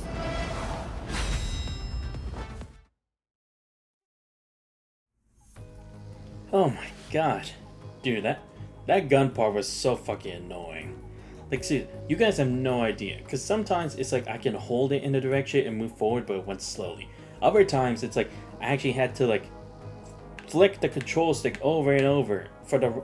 And even worse, it was the right control stick. It's not the left one. So I literally had to have both hands on my right side of my controller in order to do that. Because otherwise I'd be like firing without shooting. Or, I mean, moving without shooting. That was just a fucking pain. A brass casing is scattered across the floor of the carriage. Still barreled a machine gun, glowing faintly with a red-blue heat. The battle against the infected mechanoids proves this new frame's absolute power, but it also raises doubts among Han Yi's newfound companions. You got impressive skills. I've seen it for myself before. But find a corrupted hand-to-hand with such ease? Even the best soldiers I've ever trained couldn't pull that off. Unknowingly, the few surviving soldiers gradually distance themselves from Han Yi, until they form a loose encirclement. I'm a simple man who speaks his mind, so I hope you'll excuse my directness. Behind his goggles, the veteran's eyes gleam with a predatory hawk-like intensity. I mean, I can understand why, because it's like, it could have been a trap, or trying to sneak in pretending to be from Kowloon, so I'm not gonna hold up the hate against them. Who are you? The rest of the soldiers remain on high alert, as if still in combat, because their hands stay off safety. These people before are the only link to Aerospace City. In the instant, the chance of negotiation becomes much harder. You carefully weighs their options, considering the best way to handle the situation. My identity and combat capabilities shouldn't be a source of conflict. Either way, I did come from Kowloon. No one doubts you're from Kowloon. But are you really a Kowlooner born and raised there? She's neither skilled at clever arguments nor good at hiding her true identity behind lies. We've seen those centaur-looking things. The ones they call constructs. Stuffing humans inside those hunks of metal.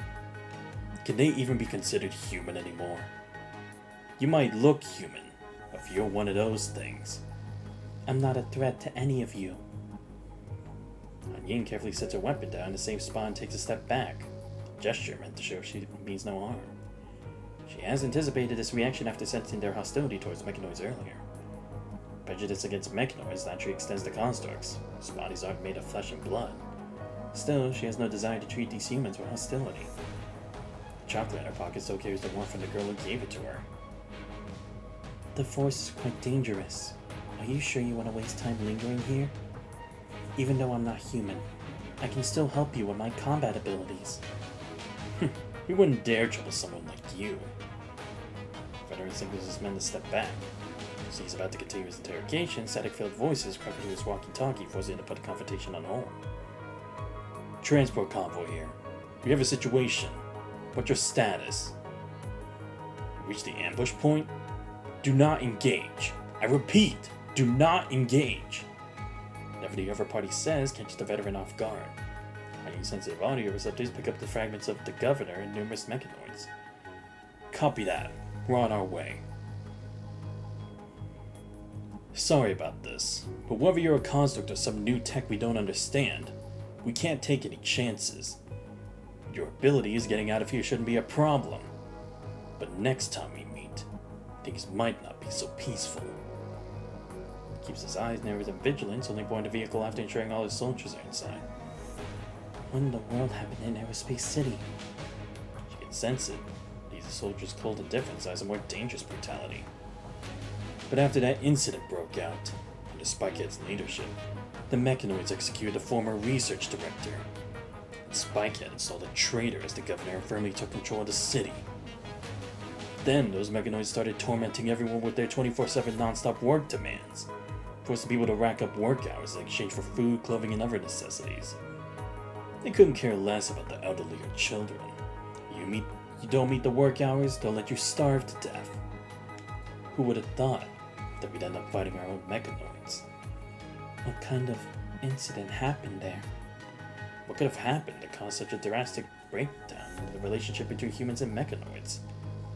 Engines roaring, the vehicles drive straight away. Dark machine gun barrels trained cautiously on our position until they disappear from sight. It's now left behind by the soldiers along with the hastily buried corpse in the dense forest.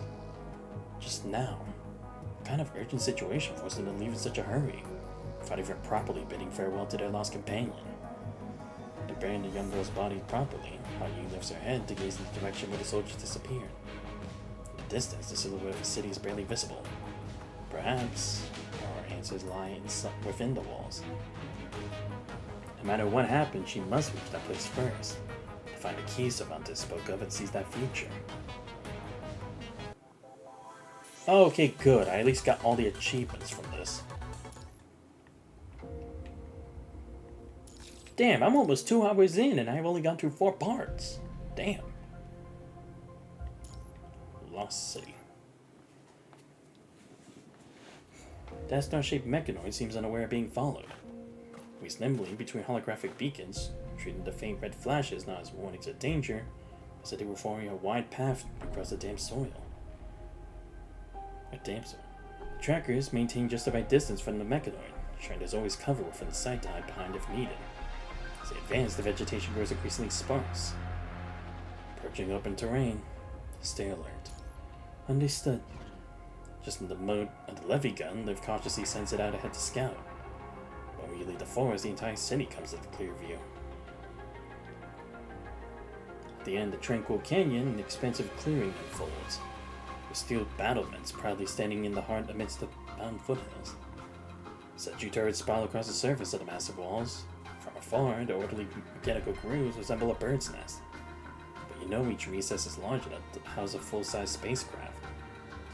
Because the colossal reinforced concrete foundation, hundreds of meters tall, with the surrounding buildings appear insignificant. Structures on both sides resemble a ship's keel, firmly anchored to the ground. Towering symmetrical supports rise upward, holding aloft tracks that point straight toward the sky. Here is Aerospace City. We're in the vast forests of the far north, humanity's turned the fantasy of the fountains of paradise into reality. A structure that reaches closer to the auroras and the Milky Way than any towering tree ever could. This lost city from the Golden Age stands more magnificent, more glorious than any miracle humanity has dreamed of for thousands of years. We finally found our target. This open ground isn't suitable for stealth movement. Let's hold position for now. Times have changed, and although it's impossible to determine whether Aerospace City's defense systems are still operational, charging straight in is definitely not a rational choice. What is it doing? Liz warning, your attention snaps to the front, where the mechanoid at the edge of the forest is starting to move. Is that a signboard? The mechanoid doesn't rush forward. Instead, it retrieves a stack of flat metallical plates, about half the height of a person, from its storage pack. After unfolding the support frame, it drives the spikes into the soil. In this process, several metal plates are arranged into a low fence-like barrier facing the forest. Warning. Entering Sentry Toiler range ahead. Do not approach. Each metal sign bears the same phrase, hand sprayed in red paint. Far cry from the official warnings one would expect in a restricted area. It's probably meant as a message for the refugees. I suppose this is an act of kindness. The city's defenses are meant to keep outsiders away. What's the point of these warnings? This is quite different from what Rosetta told us. Could it be a trap? Doesn't seem like it. This whole area is within Aerospace City's defensive perimeter. Most of those warning signs are removed, unsuspecting refugees who would naturally walk straight into the sentry turret's firing range. At the very least, you can be certain for now that this Mechanoid harbors no ill intent toward the refugees. Store our weapons and try to blend in as we approach. Are you sure it means no harm? Still appears to have some reservations about this risky approach. Rosetta's intel sources are reliable. Aerospace City doesn't discriminate against refugees. Besides, with Liv's combat prowess as backup, making a clean escape won't be too difficult if things go south. To making sure the holster is well hidden, you take a deep breath and step out from behind the rocks. You adjust your movements trying to mimic the surface survivors encountered in previous missions. For a brief moment, you regret not taking those acting classes at the World Government Association of Art. But the situation leaves no room for such distractions. Hello? Excuse me, but is this Aerospace City? Who are you? Deep, steady male voice speaks, perfectly matching what one would expect from it, and yet something feels off. Should I be acting less like its kin that follows preset protocols? We're refugees from the ARU. Fighting broke out there again, and we heard there was a city still here. Why are you asking me? Because we just saw you setting up these warning signs over there. We actually found our way here by following your warning signs. I am Dimitri. I'm Xanthos, and this is Liv. After a brief introduction, Dimitri moves toward you with measured mechanical steps. Follow me. It's not safe here. The sentry turret's fire control system will recognize my signal, so make sure to stay close. Mechanoid must have encountered many similar situations before. His movements through the dangerous borderlands are practiced and graceful, as if weaving an intricate spell into familiar territory. It quickly updates Babylonia with your location and status before rushing to follow the Mechanoid. At the other side of the forest, the twisted winding header of vegetation gradually thins out, giving way to the birch and fir trees common to these northern latitudes. Left behind by the convoy, Hanyin follows the road's direction to the forest. Hidden mines pose an expected challenge, but their advanced sensors make it easy to avoid them. Aerospace City. Veronica. Could Veronica be the spiky-headed mechanoid they mentioned? And that transport crew.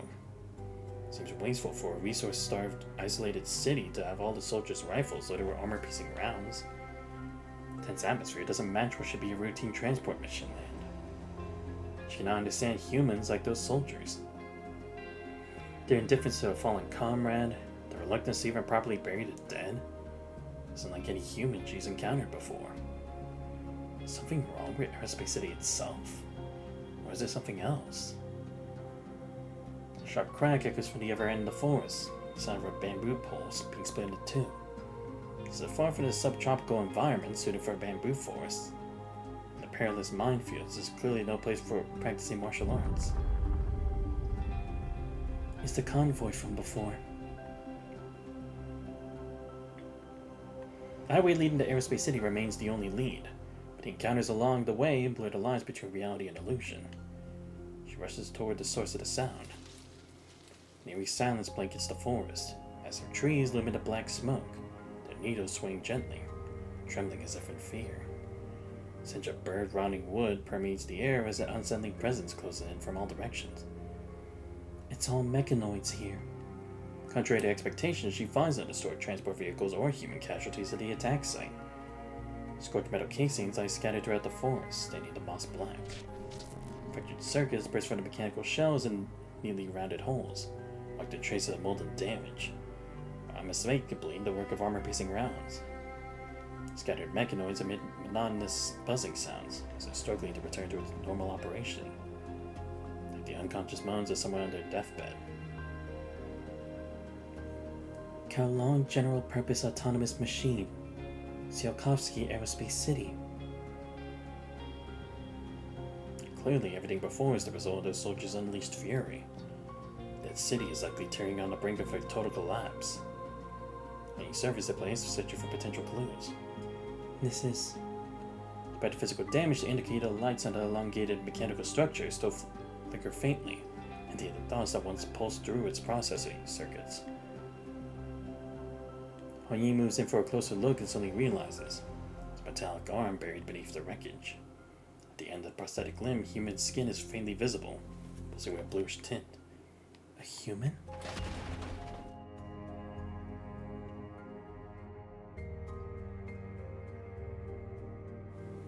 After carefully moving aside the remnants of two mechanoids, Han Ying finds an unconscious young man. Despite her utmost caution, the man startles awake. My head's spinning. Your external injuries aren't severe, but I lack the proper medical capabilities to treat you further. Please be careful. Your companions. She weighs her words carefully while recalling her journey here. There weren't any soldiers dressed like this in the vehicle. Could he have come from another transport? Ren opens his eyes and takes in the carnage around him. With a hand pressed against his forehead, he turns to face Han Ying. He seems to grasp the situation, though a hint of confusion still lingers in his eyes. I suppose my companions are all dead now. But thank you anyway. May I ask who you are? I'm just a passing rescuer. You can call me Han Ying. She's unsure whether it's safe to reveal her true identity to the man. Ah, I'm sorry, Han Ying, for you to see something like this. Can you move? You need to have that wound treated before it gets worse. It's fine. Let's head back to the city first. I can hold out until then. That battle just now. As the person before, there are no other human remains at the scene. It's because of me. I mean these mechanoids. They were all my guards.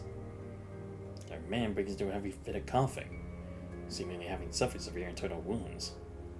Looks around warily, hesitates for a moment, and speaks again. Pardon me for not introducing myself earlier.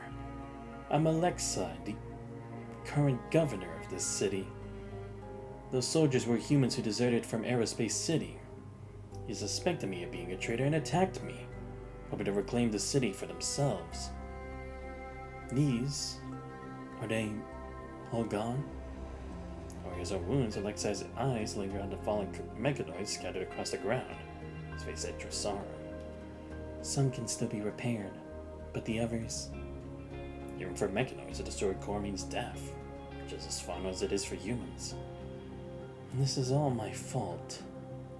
Please, take me back to the city quickly. I'll find people to help them. Your man surfaced to his feet with Han Ying's support. I'm sorry to trouble you like this when we've only just met. It's alright. Conflicting information makes it difficult for Han Ying to take a clear stance. He maintains a calculated silence following Alexei's lead as they weave through the towering trees. No matter what, she's never let her guard down. Good. As they reach the forest edge, a vast expanse of frozen tundra suddenly unfolds before him. The road stretches toward the horizon, ending beneath the arched gateway of towering city walls. Tsiolkovsky Aerospace City was the Earth's eye gazing at the stars. Any further ahead and we'll be in range of the defense system. I have an identification chip inside me, so it won't target me. As for you, my guest... At a roadside, an off-road vehicle with Aerospace City marked on its doors is parked next to the guardrail. Please, get in. As they draw closer to the city gates, Hanyu begins to truly grasp the sheer scale of the city.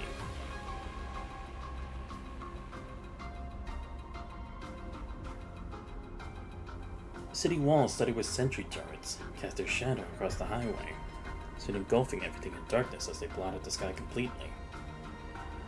Towering walls stretch endlessly, as far as the eye can see, completely obscuring the buildings that are visible from a distance.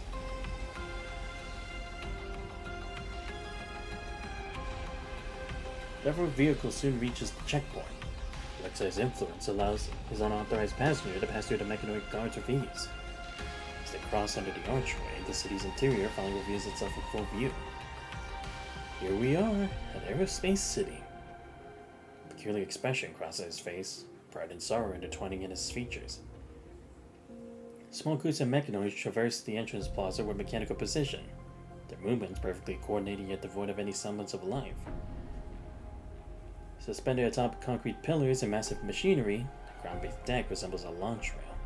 Its immense scale making even the distant launch towers appear modest in comparison. Just a moment, please. I've asked them to help repair the mechanoid guards outside the city. We should also keep an eye on the rebels' movements.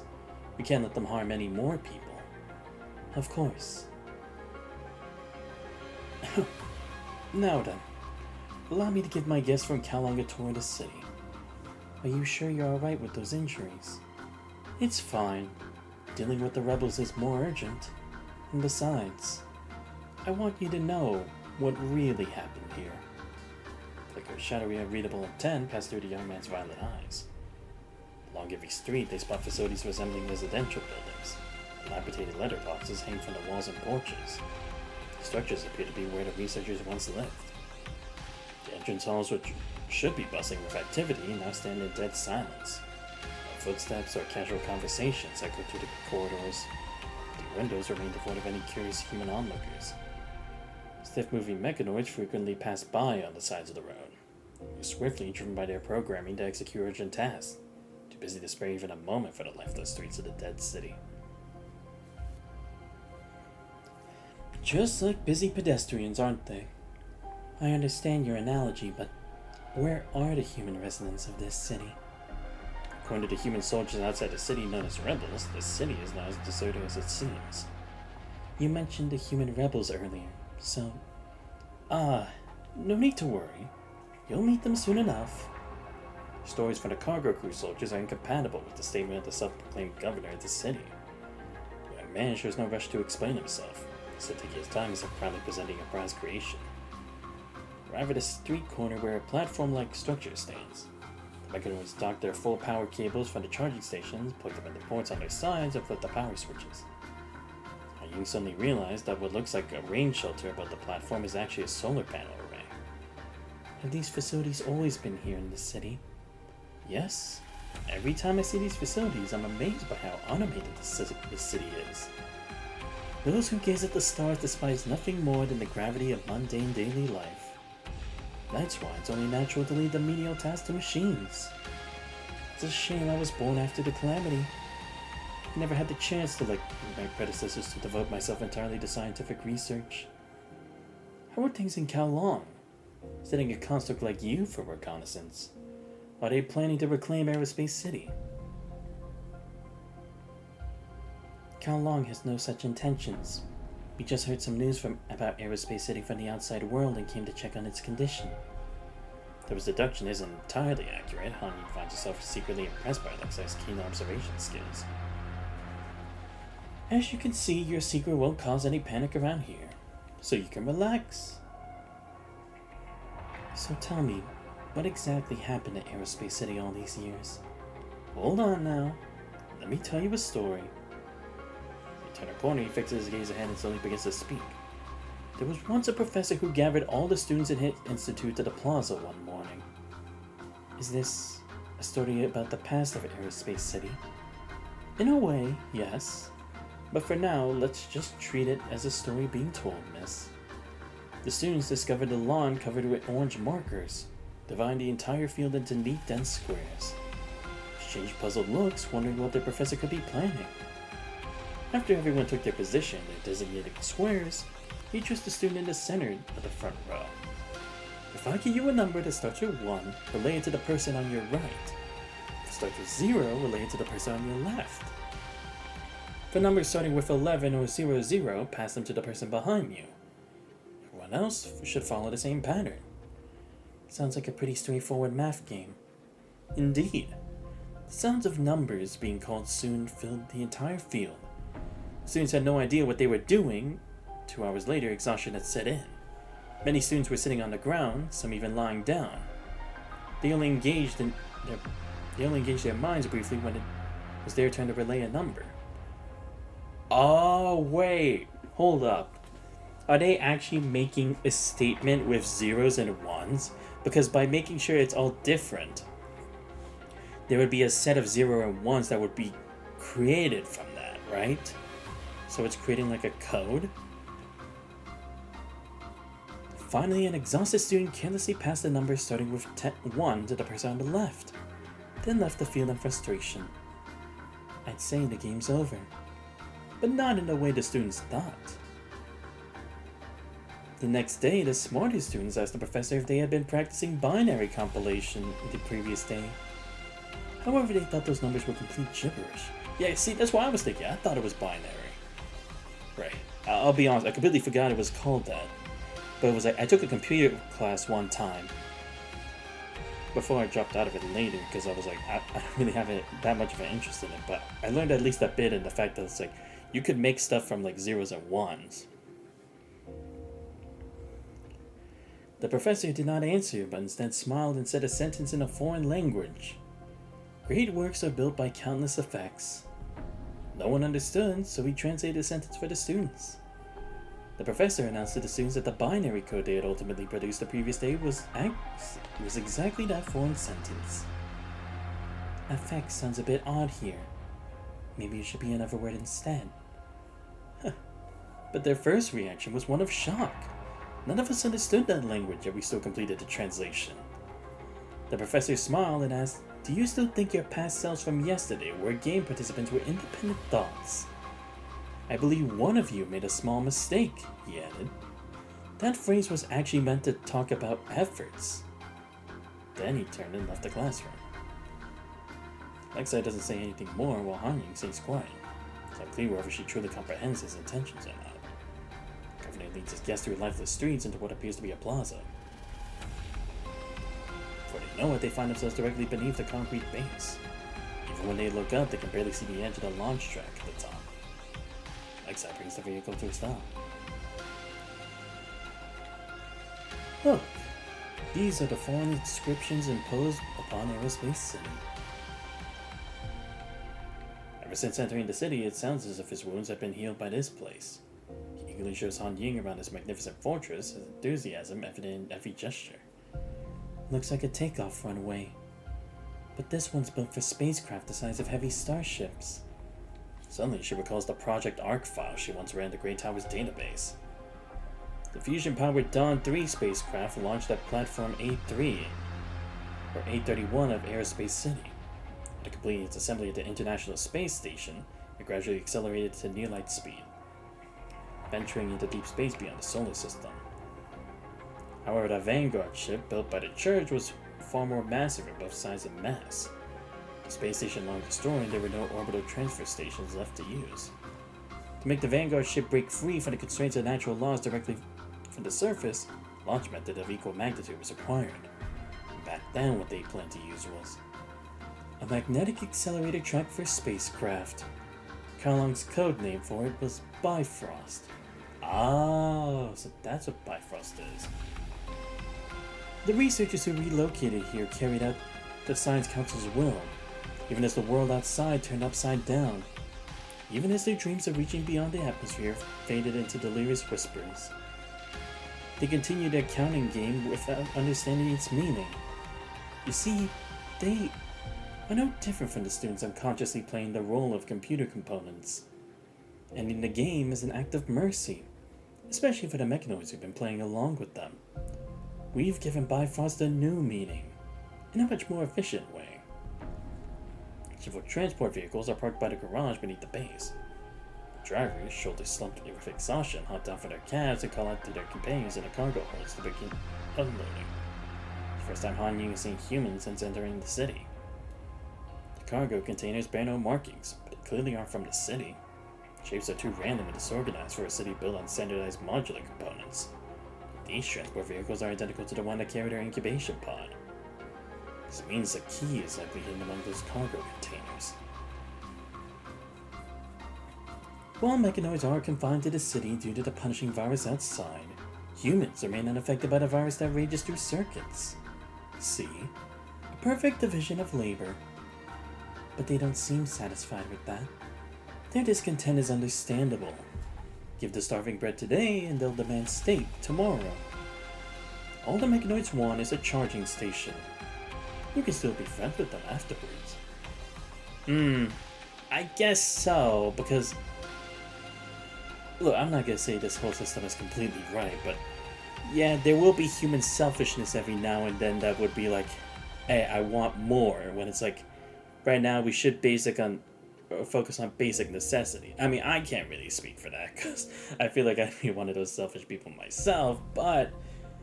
when survival should be more important than the comforts that you would have in a regular life, especially in an apocalyptic world like this, it's like, I feel like you should be able to weigh that pretty easily. So maybe that's what I'm coming up with a theory. Maybe they sent Hanged Man here because they wanted information on this space station. Because this place had also been home temporarily to Eden 1 and Eden 3, right? The colony ships. So maybe they wanted the data from there so then they could transfer it to the Grey Tower for when they officially have to launch, right? And then when Veronica was supposed to check, hey, how's it going? She had learned the truth of what happened to SDC-39 or the Hanged Man from before. And after learning that truth, she just decided probably, since they're not going to be nice about it, she might as well just do it the straightforward way and just take over the place. But then again, there would be no point in doing that then. But then again, I guess maybe she's trying to like occupy it so that it's the perfect place for once everything's done over at the Church of Machina constructing their new spaceship. But even then, it's like, then why is there something going on over at the Great Tower and the Church of Machina right now at this specific time, right? That's the biggest inconsistency with all of this. Unless it's like, this guy's taking advantage of Veronica and trying to steal information from there and be like, I would like the information from there as well so that I can compare it with ours to see if we can establish the same thing together. Maybe. I don't know. The Governor appears completely indifferent to how his fellow humans react. Indeed, the workers maintain understanding silence. Some occasionally cast surprised glances at Han Ying, but quickly suppress their curiosity. Is this what you meant by the new meaning of Bifrost? Just endless labor to wear down human will? Of course not. This magnetic accelerator track for spacecraft, Kalong's Bifrost. Its purpose extends far beyond just that. As for the rest, I'm sorry, but I cannot disclose any more details. Everything encountered thus far has been nothing short of bizarre. There are no awakened machines in the city, and even Alexei, despite his composure, seems more like a masterfully crafted decoy. Machines have already established their dominance, so what's the purpose of continuing to allocate resources to Bifrost? Could this be all her doing? As the vehicle turns another corner, she notices a massive dismantling device fixed into the wall at the center of the base pillar facing the plaza. Dark brown bloodstains on the gray-white stones and iron walls are a jarring sight. She recalls the only marked time left on her old frame, where the lone ship contained its passengers. But even the brutality of million-volt currents feels tame compared to the cruelty of the instrument performer. Any functioning system requires reasonable rules to sustain itself. A mechanoid from a passing formation suddenly comes to a halt in the plaza, despite there being no charging stations nearby. Its mechanical frame is wrapped in spacesuit-like protective gear. The sensors completely enclosed with the helmet. The inscription on the helmet's crown appears to be its name, Dimitri. The mechanoid turned towards the dismantling equipment, its upper body tilting forward in a measured arc. That's... How to conclude that she's discovered a singularity within the static realm. The young man's brow furrows with irritation as he tries to dodge the question. Just a common programming error. The summit of the towering spire overlooking the city, another witness observes the slow ceremony of silence. Her attitude toward the mechanoid borders on contempt. Just a low-life's pathetic act. Foundation Plaza. Eye-catching mechanoid slowly retrieves the withered branch and places it on this assembly station's control panel. And he recognizes the plant. It's black crowberry, an Arctic perennial. In the warmer eastern regions of Kowloon, its distant cousin is known as the azalea. While these flowers often carry messages of remembrance, they were never meant for mourning. Here, perhaps there's no other choice. She poses no threat. No need to waste time on her. I'll handle this personally later. Come see me. The governor cups his ear and forces his features into an awkward smile at him. I have matters to attend to. I'll take my leave now. Feel free to use any repair stations and equipment you find in the city. Diane turns to leave the plaza. Ying no longer needs this negligent guide anymore. She found herself a more crucial lead. The previous hangman must have truly died, but there were likely far more awakened machines in the city than anticipated. There's no time. So when you pass through the empty street, she performs an infrared scan of the buildings. While these tomb-like structures appear as cold blue as masses in the readout, walls conceal countless heat signatures matching human silhouettes. Guns and firearms could be detected as blurred crimson shapes too, there would hardly be any blue left to see. How can a governor simply turn a blind eye to all this? The seemingly lifeless city stands up and being devoured by hellfire. She must find the keys to Vanta's book up before everything comes to pass. Damn, there's a lot of dialogue already. I can keep going. Wait, actually, let me see. Because I actually want to go watch the Louisville and Texas volleyball game, but if they're still on like the first set, then I can be fine.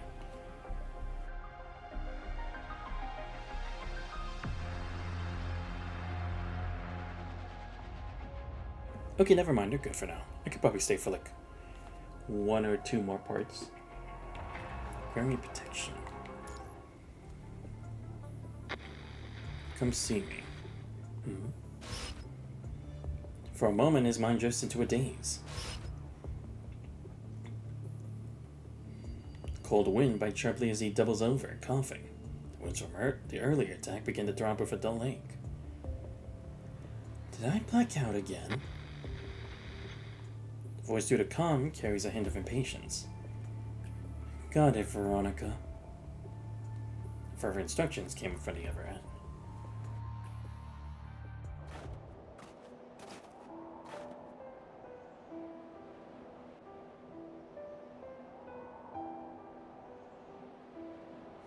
Step by step, his boots crunch through the snow as he ascends the stairs like a pilgrim on a sacred journey. From this high rooftop, the snow-blanketed cityscape unfolds beneath, stretching as far as the eye can see. The wind howls past as he comes to a halt, keeping a safe distance from the building's edge. You know what to report. The speaker remains facing away, with wind and snow whipping between them.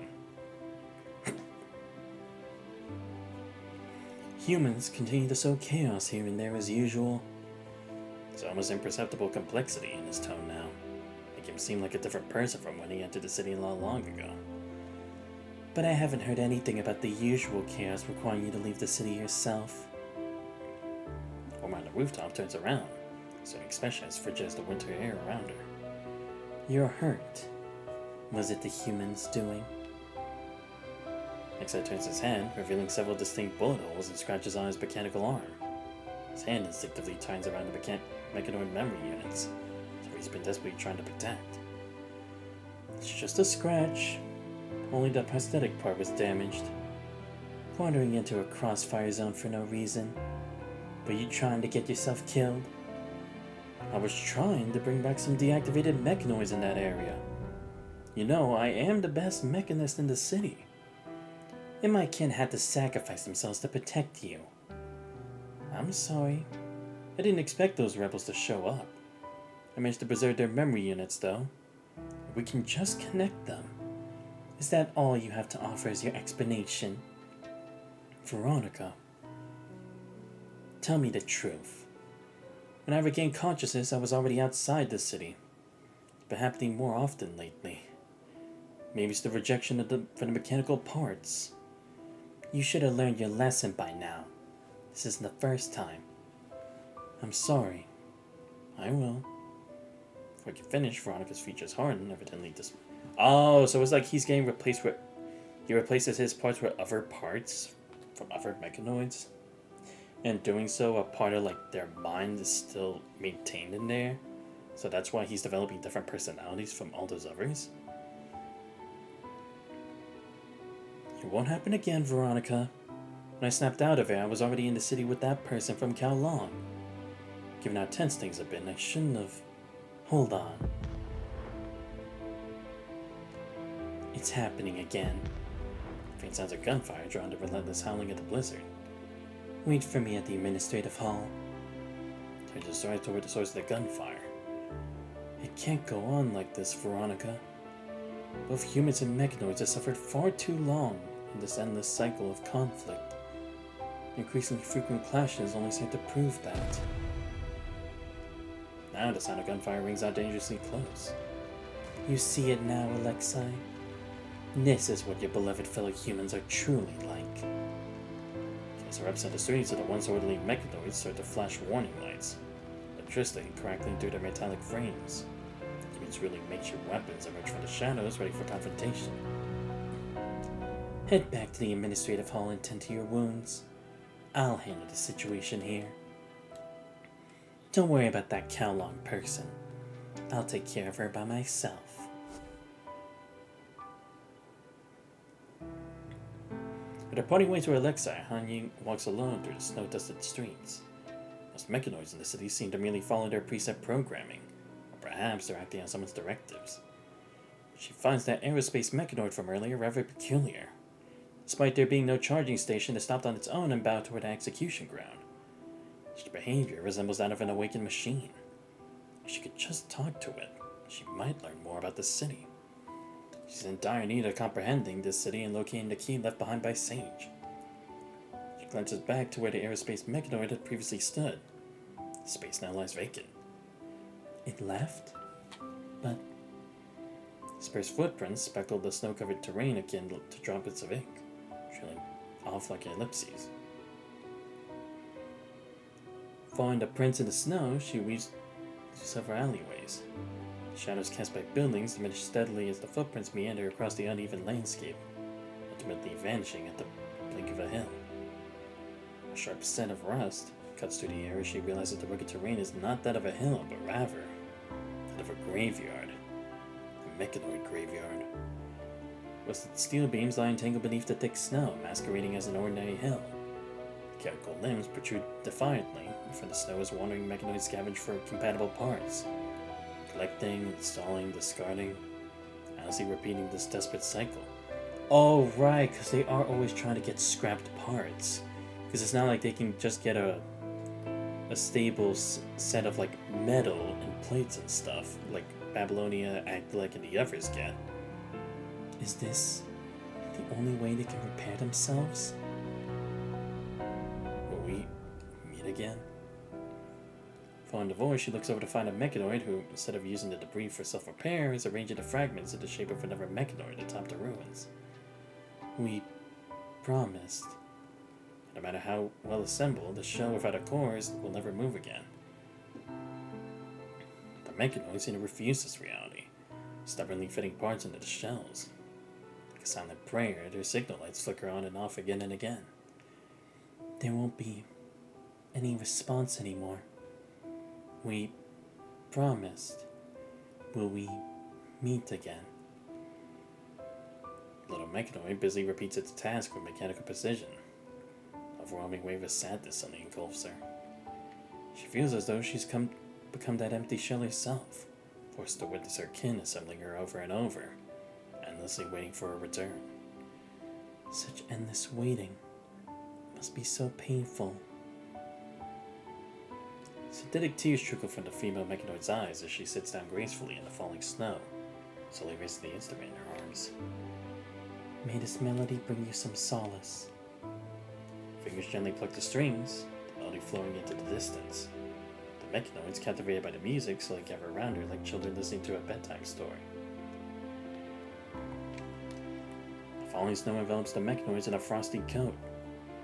Through the misty veil of snow, she notices their signal lights no longer flickering in distress. For She knows it, the small mechanoids wandering through the graveyard have all gathered around her, being from every direction. Are you feeling better now? Instinctively, she reaches out to pat the mechanoid's head. Seemingly unable to grasp such complex words, it simply blinks at her in response. Thank you. You are human. Please, follow me. The mechanoid moves toward the place where it previously assembled its companion, pausing occasionally and glancing back to ensure Han Ying's keeping up. You are kind, human. But here, human, not safe. Please, follow me.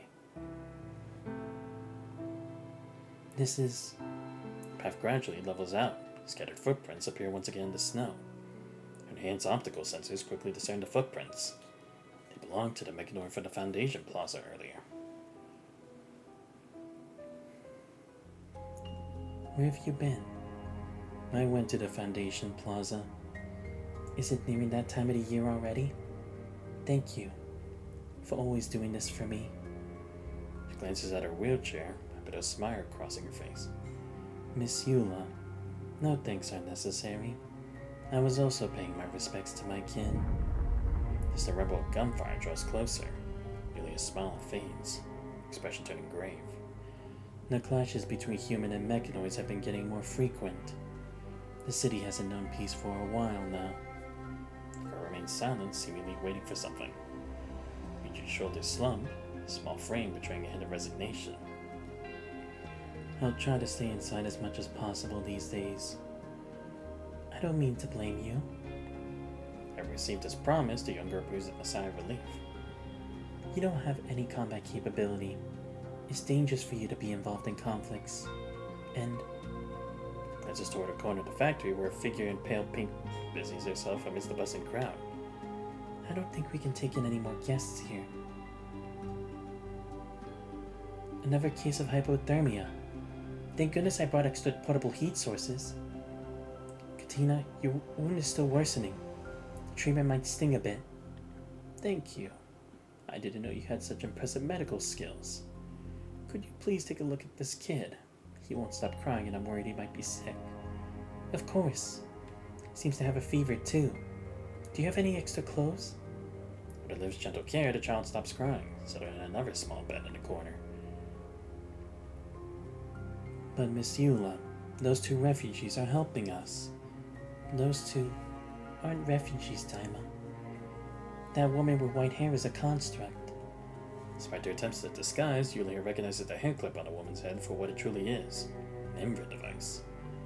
This is something you taught me yourself. Being one of the few awakened machines in Aerospace City, Dimitri naturally acquired some minor privileges after Veronica assumed control. These minor privileges, he obtained access to additional information from the outside world, which he shared with the young Yulia back then. There are many constructs taking refuge outside the city, and this lady is helping us. I won't deny that, but she and her companion possess power that could pose a threat to us. You have to look out for yourself, Dima. You can't always count on outsiders' goodwill. I know how to identify suspicious individuals, Miss Eula. Today, Governor Alexei brought a strange visitor with him. After he left, she tried to talk to me, but I managed to lose her at the graveyard. Yulia gives a slight nod. Out of the corner of her eye, she notices that the constructs returned to her companion's side. Everything's been taken care of, Commandant. You worked hard, Liv. I never imagined the situation in Aerospace City would be like this. Neither did I. Initially, you had imagined a city occupied by mechanoids to be similar to Constellia, sparsely populated yet orderly. However, upon entering Dimitri's sanctuary, you were taken aback by the actual living conditions of the humans here. Medical supplies are scarce, the people are displaced. According to the locals, only humans deemed innocent by the mechanoids can secure employment in the city that offers enough to survive. Any response from Babylonia? The military's latest orders are to proceed with our investigation. Since this doesn't entail direct conflict with Babylonia, they likely won't send people into the city anytime soon. Let's see how things play out first. Investigating Aerospace City is just one aspect of the mission. The communication from Asimov before departure springs to your mind. Tsiolkovsky Aerospace City. You should be aware of this location. I remember it. It oversaw the launch mission of the Dawn 3 spacecraft and conducted the research, development, and technical verification of Eden 1. This city holds considerable strategic importance. Try to understand the situation inside thoroughly. If the data is accurate, the final structure being constructed in Airspace City should be that. Project codenamed Bifrost. Give me as much detailed info about it as possible. You have my thanks. From outside, a strange sound reaches your ears, interrupting your contemplation. Liv, be on guard.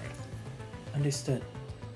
Despite the indoor clamor, footsteps echo loudly to the empty corridor leading to the factory. Who's there?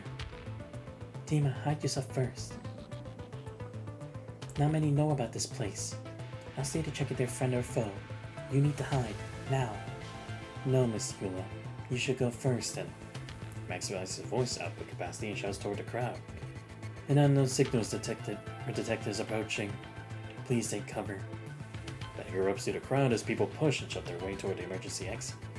Hurry, Dima. You need to get out of here too. The usual hint of anxiety seeps into Yulia's voice.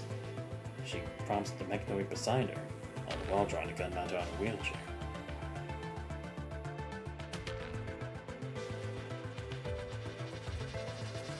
A small mechanoid peeks out from behind a corner.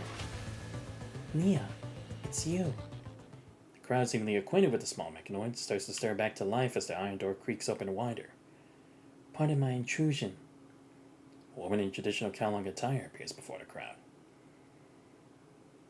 A few minutes ago, the small mechanoid's path mysteriously matches the footprints on the ground. Following its lead, Han Ying enters an abandoned factory. Distant voices and commotion reverberate through the space, as though some distance away from her position. Humans? Biosignatures don't lie. Dozens of humans are hiding within this derelict factory. Mechanoid's footsteps echo through the empty factory. Suddenly she notices an eerie silence has fallen. The previous commotion is dissipated as though everyone is holding their breath, anticipating her arrival. Cedar had marked her as an intruder. Even though the small mechanoid has guided her here, the intentions of those residing inside remain unclear. She had to remain on guard. She cautiously pushes open the rust-covered iron door, revealing several ranged weapons aimed at her. Her gaze sweeps across the room before sending out a human wearing basic combat gear. Raven Commandant, it's you. Han Ying? Even though you find this frame unfamiliar, there's something about her face that confirms her identity. Oh, you remember me. How wonderful. Right, because we did meet with her in the meeting before we set out. The chaotic scenes from that time flood back into your memory. The mechanoid named Schultz appeared suddenly and attacked Han Ying, who was supposed to be his comrade. Only when her vital fluid splashed out did you realize the truth. She wasn't human at all. Even though you've only met her once, her gaze toward you somehow exudes warmth and tenderness. Perhaps there's another reason for this sense of familiarity, but the memories have grown too hazy to recall. Han Ying, do you know each other? I apologize for showing up uninvited. It's rather presumptuous of me. I came here in search of a friend I lost contact with long ago. Back at that plaza, I saw one of my kin, so I followed them here, hoping to ask if they had any information about my friend. That's impossible. My track should have disappeared at the dumping ground. Sensing no hostility from Han Ying, the mechanoid hiding behind a wheelchair cautiously peers out. I did lose my way at the dumping ground, but then I ran into another fellow mechanoid there. This is thank you, right? Tiny mechanoid emerges from behind Han Ying's feet, speaking with a stutter. So, you were the one who brought her here. Miss Eula, this fellow mechanoid named Han Ying appears to mean no harm. Nia's told me everything that happened. Yulia lowers her hunting rifle, yet her gaze remains wary toward Han Ying. Humans rarely refer to each other as kin, precisely because the word is too simplistic to capture the complexity of human nature. This hideout has always been secluded. Whether I welcome you or not hardly matters now that you're already here. Closes her eyes and warily turns her wheelchair halfway around, suddenly accepting Han Ying's arrival.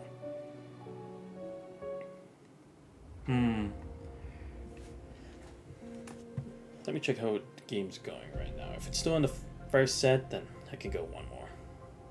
If not, I'll probably end the stream. Ah, damn, they're already in the second one.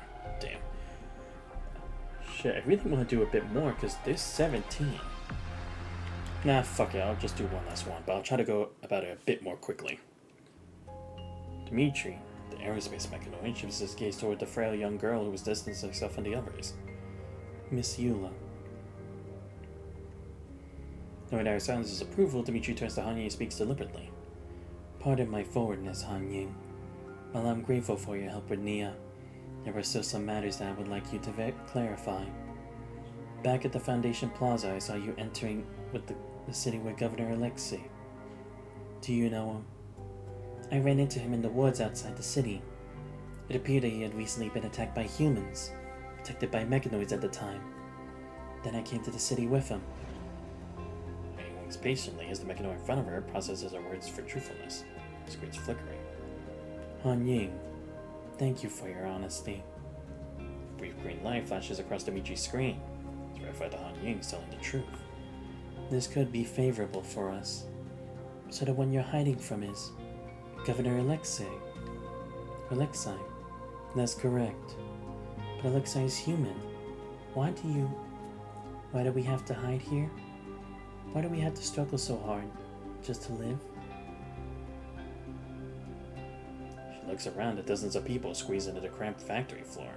Despite being called a sanctuary, the facility is so rudimentary that multiple people must share a single blanket for warmth. Though Alexei is human, he bears the label of machine, which is why he's targeted by humans but protected by mechanoids.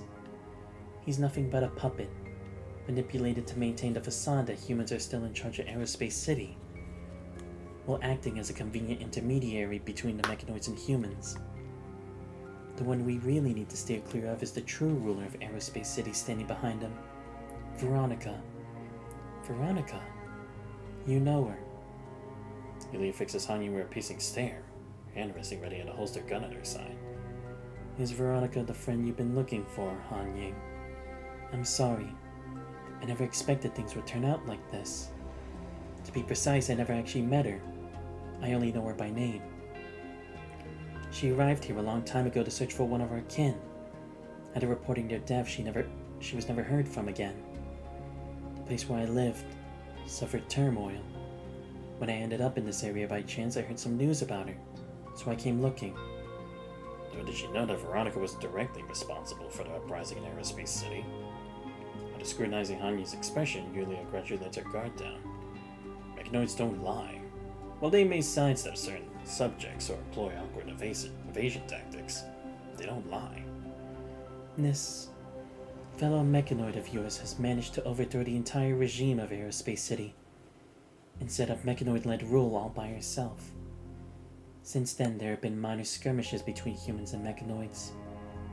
However, today's direct attack on Alexei, while Veronica holds authority over the city, is nothing short but a blatant provocation. As the conflicts keep escalating, things are only going to get tougher from here. Dima, we should start getting ready to relocate to another hideout. Understood, Miss Eula. By the way, Han Ying, about that other mechanoid Veronica was looking for. Is it SDC-39? Yes. In the Great Tower's database, she had come across it. SDC-39, the ID of the former hangman, disappeared from existence before ever having a true name of its own. The lost mechanoid was never brought back. Countless bodies at the dumping ground. And the city now taken over by mechanoids? She's nearly reconstructed the entire puzzle from these scattered truths. The only missing piece is a conclusive confirmation. What in the world happened during that time? Bifrost happened. Dimitri opens a slender crevice in the window. Through this minute opening, a colossal bridge stretches across the heavens, visible even from this confined factory space. A magnetic accelerator track for spacecraft. Cao Long's codename for it was Bifrost. I see someone has already told you about it. It's a magnetic acceleration track designed to boost spacecraft launches more efficiently. A remnant of the Golden Age, built to pave the way to the stars. Back then, humanity saw the starry sky as heaven itself. That's why this magnetic track came to be known as Bifrost. Tsiolkovsky Aerospace City, the Tsiolkovsky Launch Center, as it was also known, was built under the supervision of Dr. Tsiolkovsky. Right from the start, a multitude of mechanoids were stationed here to manage a majority of the miscellaneous tasks. They were ideal for preserving confidentiality, never divulging details about ongoing research projects, diligently executing their duties with steadfast devotion. Ah, so that's why there were so many already here. Because, yeah, they needed the humans to all focus on the project, because again, it's like, they needed to get out of Earth as soon as possible. As per Dr. Tsiolkovsky's request, Dr. Landau, who was then still based in Kowloon, supplied the AI systems for the majority of the mechanoids in the city. Ah, I see. That explains it. There's the connection to Dr. Landau, and why SDC-39 had said his name before, as his teacher. I see. Now all the pieces finally coming together.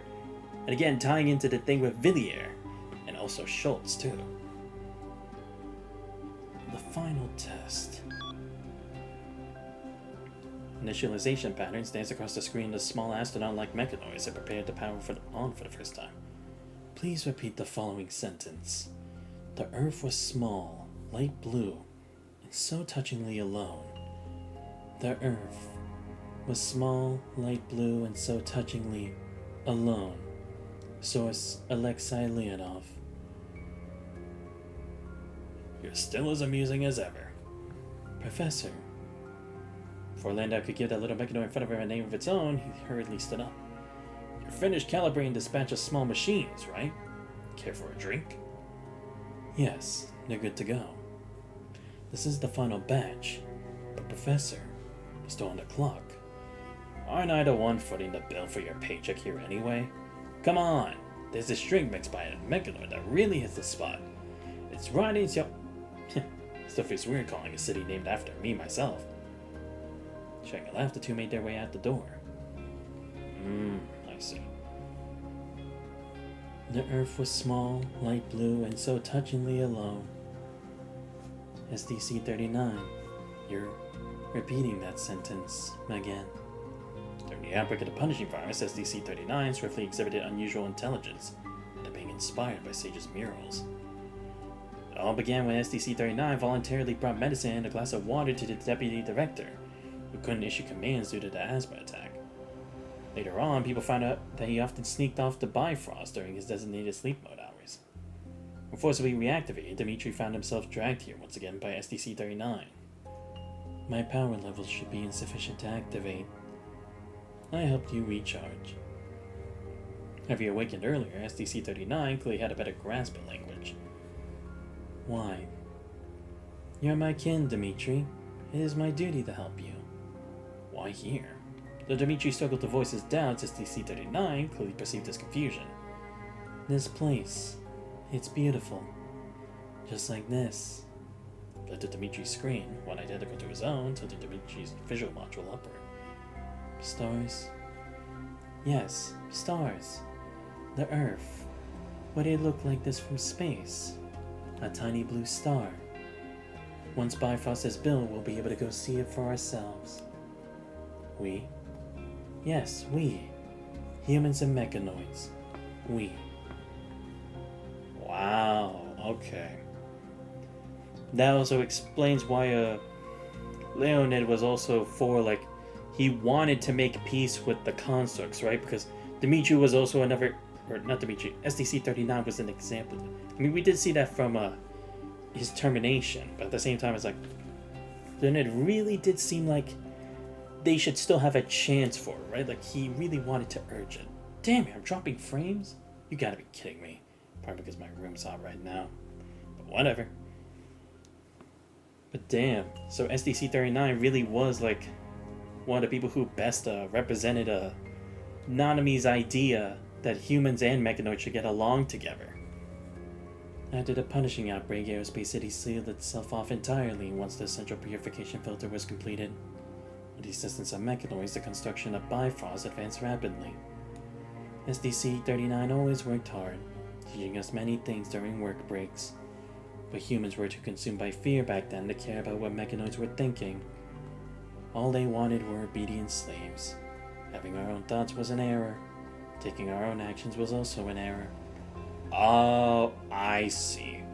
Right, the issue with AI, of course.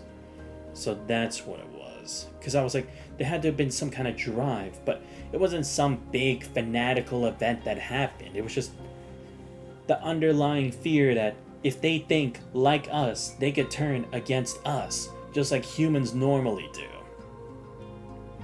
They were always in fear of that, especially if they were to become punishing themselves later, or be corrupted by punishing too later on, would make them even more dangerous.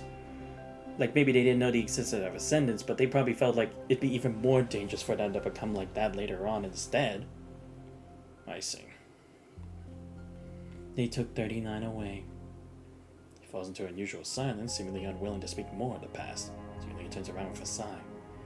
The research team of Aerospace City, led by my father, discovered traces of the punishing virus in SDC-39's analysis report. That's impossible. Awakened machines wouldn't. But they disposed of SDC-39. Yulia will never forget the sight of that frenzied female mechanoid breaking out of his central laboratory. Seemed like divine retribution personified, set to punish all the absurdity of this place. Dad, who is she? Be quiet. Yulia, with her mouth covered by her father, was shoved into the storage room at their home. Soon after, the female mechanoid who called herself Veronica took control of the central command system, swiftly overthrowing human dominance and establishing a mechanoid society. I'm sorry. You don't need to apologize for our actions. Yulia's face remains expressionless. In order to maintain communication with humans, Alexei, once a human researcher, became the puppet governor of the city. Of course, humans weren't about to bow down to mechanoid rule. They banded together to create a resistance force and force my father to become their leader.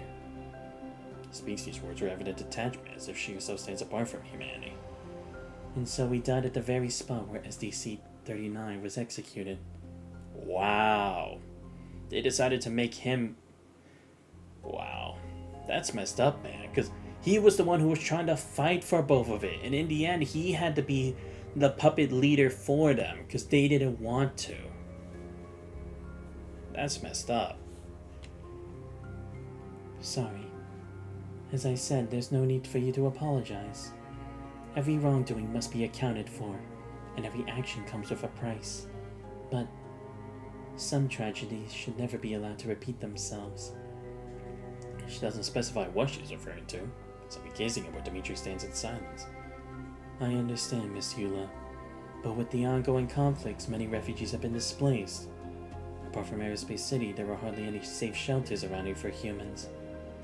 The pleasure that only humans can appreciate. Despite being kin, they're still willing to plunge the peaceful lives of others into the thick darkness of gunpowder and smoke. Yulia, resistance activity's been spotted at the dumping ground. Rena's foots her hollow eyes. How many times did they come knocking at our door now? Before Dimitri can speak, a deep voice cuts in with the answer. What a question! Looks like our visits have been giving you quite a headache, Yulia. The leader stands confidently outside the factory entrance, gesturing for his soldiers to lower their weapon.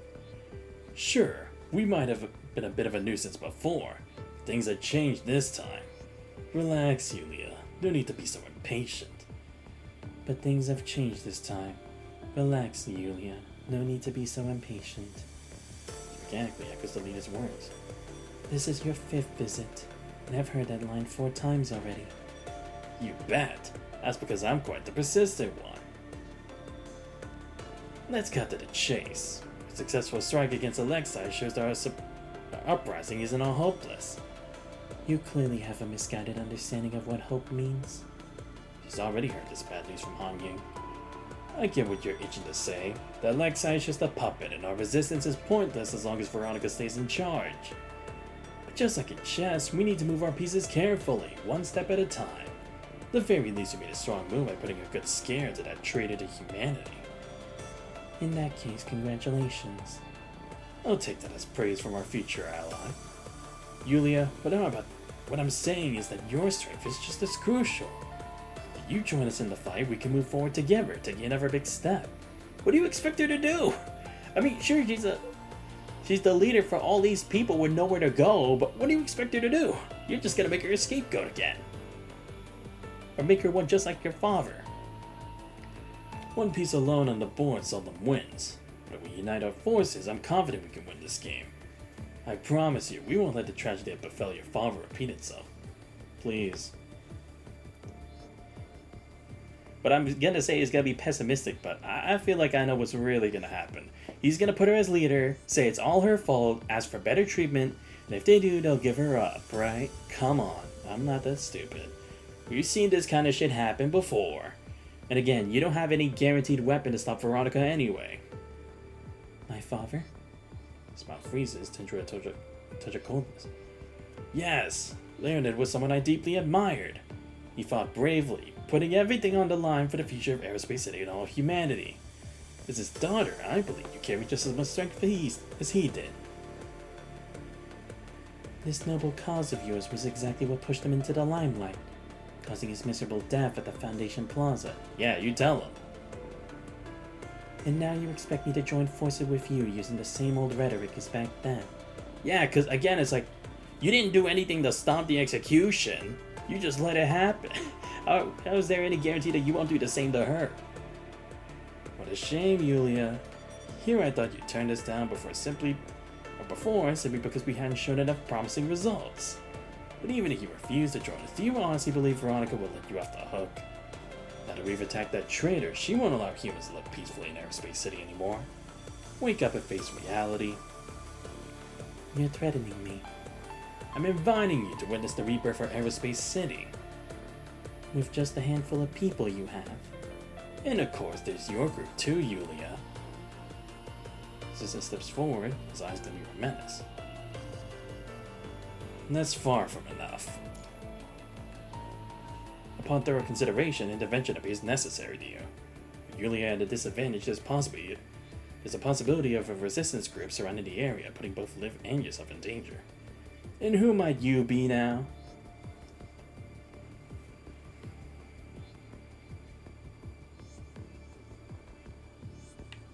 I'm with a task force squad of Babylonia. After checking your credentials, the man speaks again, though skepticism still lingers. Babylonia? Ha! The high and mighty showing up here. Surprised to see you mingle with us refugees. And what brilliant insight do you have to share?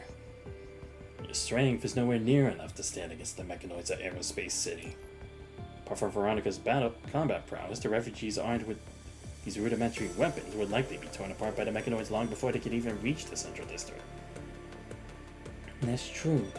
Even with your armor-piercing rounds, there are far too many mechanoids. Oh, so you're here too. Then you must know what those mechanoids have been forcing us to do. Working around the clock, forced to battle hetero creatures, and if we fall even slightly short of demanded materials, they cut our dinner rations. Well, I guess none of this concerns you in the slightest. But if you're a girl from Kowloon or one high and mighty from Babylonia, these issues are probably beneath your attention, right? What if I told you that spiky-headed witches' targets aren't limited to just us here in Aerospace City? You still stand idly in that case? You mean Bifrost?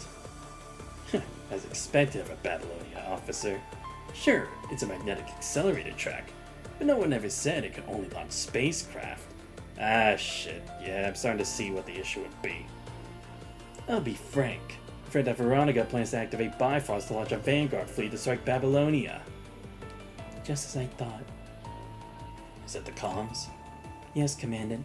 Since entering the city, our communication devices have been experiencing significant magnetic interference, causing us to only receive intermittent signals. Oh, so it's not that it's trying to block us, it's trying to use that energy for something else. It must be because the magnetic acceleration track has started charging up. Ready to discuss collaboration now, Yulia? Yulia remains silent, seemingly still hesitant. Phase, the leader shifts his focus to you.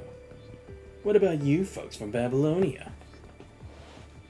What's your plan? Bifrost runs on a cold fusion reactor. If we can seize it, Bifrost will naturally lose its ability to charge energy. The CPF in the city has been working fine. This godforsaken place, even that damn virus can barely survive. Once we drive that spiky-headed witch away, we'll find a way to blow up that damn bridge. Then you can go on your way and we'll go ours. Your plan to take the reactor by force. This is the most efficient way to shut down Bifrost, obviously. The bridge has no alternative power source. Those metal freaks that reinforce its structure. Taking over the reactor is our only option.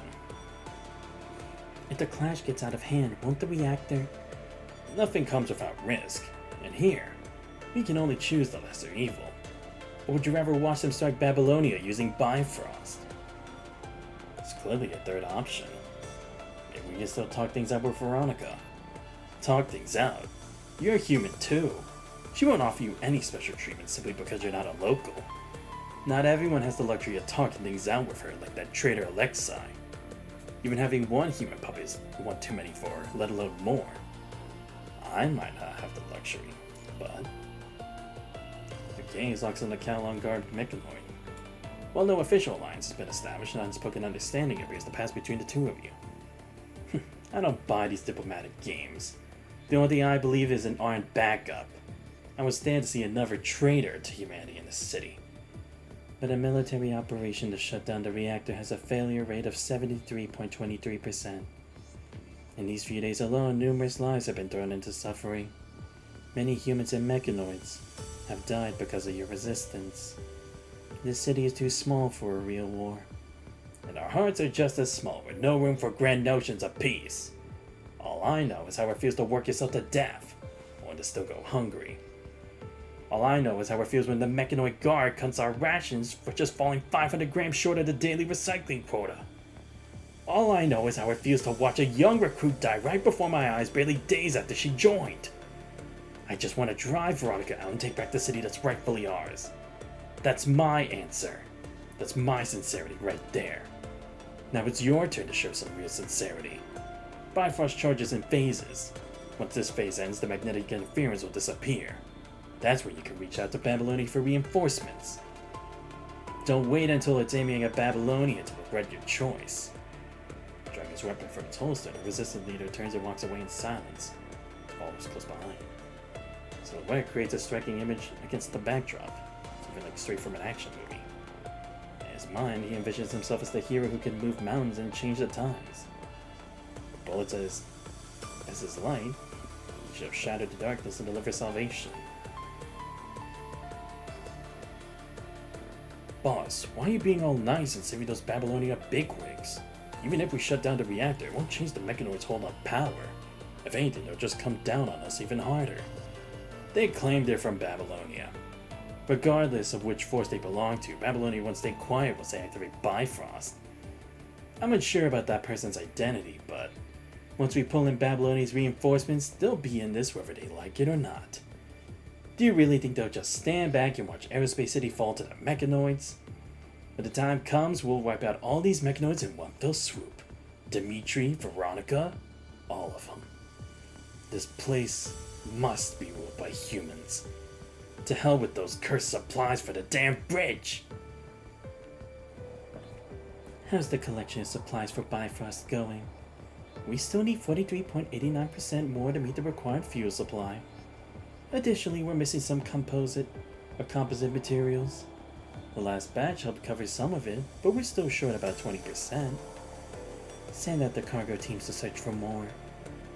Yeah, only by activating Bifrost can Aerospace City truly make its mark on the world. When that day comes, this place can shelter all mechanoids. Just like the Church of Machina you once told me about. Only with enough military strength can we stand on equal footing with humans and make our voices heard. My mechanoid's figure vanishes into the blizzard. Alright, I think that's enough for today. Again, I really do actually want to do at least a bit more to get to the halfway point, but like I said, I want to check out the game that's going on tonight. And I think they should still be on the second set right now, unless they're tied 1-1, which would be great. But let me check real quick. Okay, good, yeah, they're tied 1-1, awesome. So I still got at least a minimum of 2 sets left to watch. So yeah, that'll be the end of the stream for tonight, everybody. Again, sorry for this late and somewhat short stream, even though it was 3 hours, but only 7 parts. But hopefully I can try to continue this on a Saturday and we can be done with it. Like I said, I'll see if either tomorrow or Friday I'll do an East 9 Monster Knock stream to continue with that. Since I left off on a cliffhanger before we fought a boss that night. So I want to see if I can get through that, even though that was only the midpoint, just like that golem was in the dungeon even before that. So there's probably still a lot more dungeon exploring I have to do then, but like I said, I want to make sure my level's at least decent enough and my skills are leveled up to the point where I'm comfortable with moving forward from that. But anyway, I hope you guys did enjoy the stream. If you did, please make sure to leave a follow. Much appreciated. Check my YouTube channel where I post all the VODs. Subscribe to as well. Join Discord, you guys are already. Thanks to all those on the channel. But yeah, seeing this not really focus too much on Han Ying and more just like on the situation, especially with where Han Ying sees herself now, because it's like she really is kind of in the middle. Like she at least has a bit more power to do stuff and to make a difference, but it's not too much that it's like it completely eclipses who she used to be, right? It's like she's almost in the same position as before, but just slightly different. Like, does she really live up to her position in the Church of Machina, or more so was like, can she really protect the things she needs to protect when the time comes? Or when that sense of urgency is needed? I feel like that's what this is mainly supposed to be about. And I like it. Again, different change, not too much like wasted efforts on something that's already been covered. But anyway, this has been Xander's Vice. I hope you guys have a great rest of your night. I'll see you guys next time. We're out. 責任。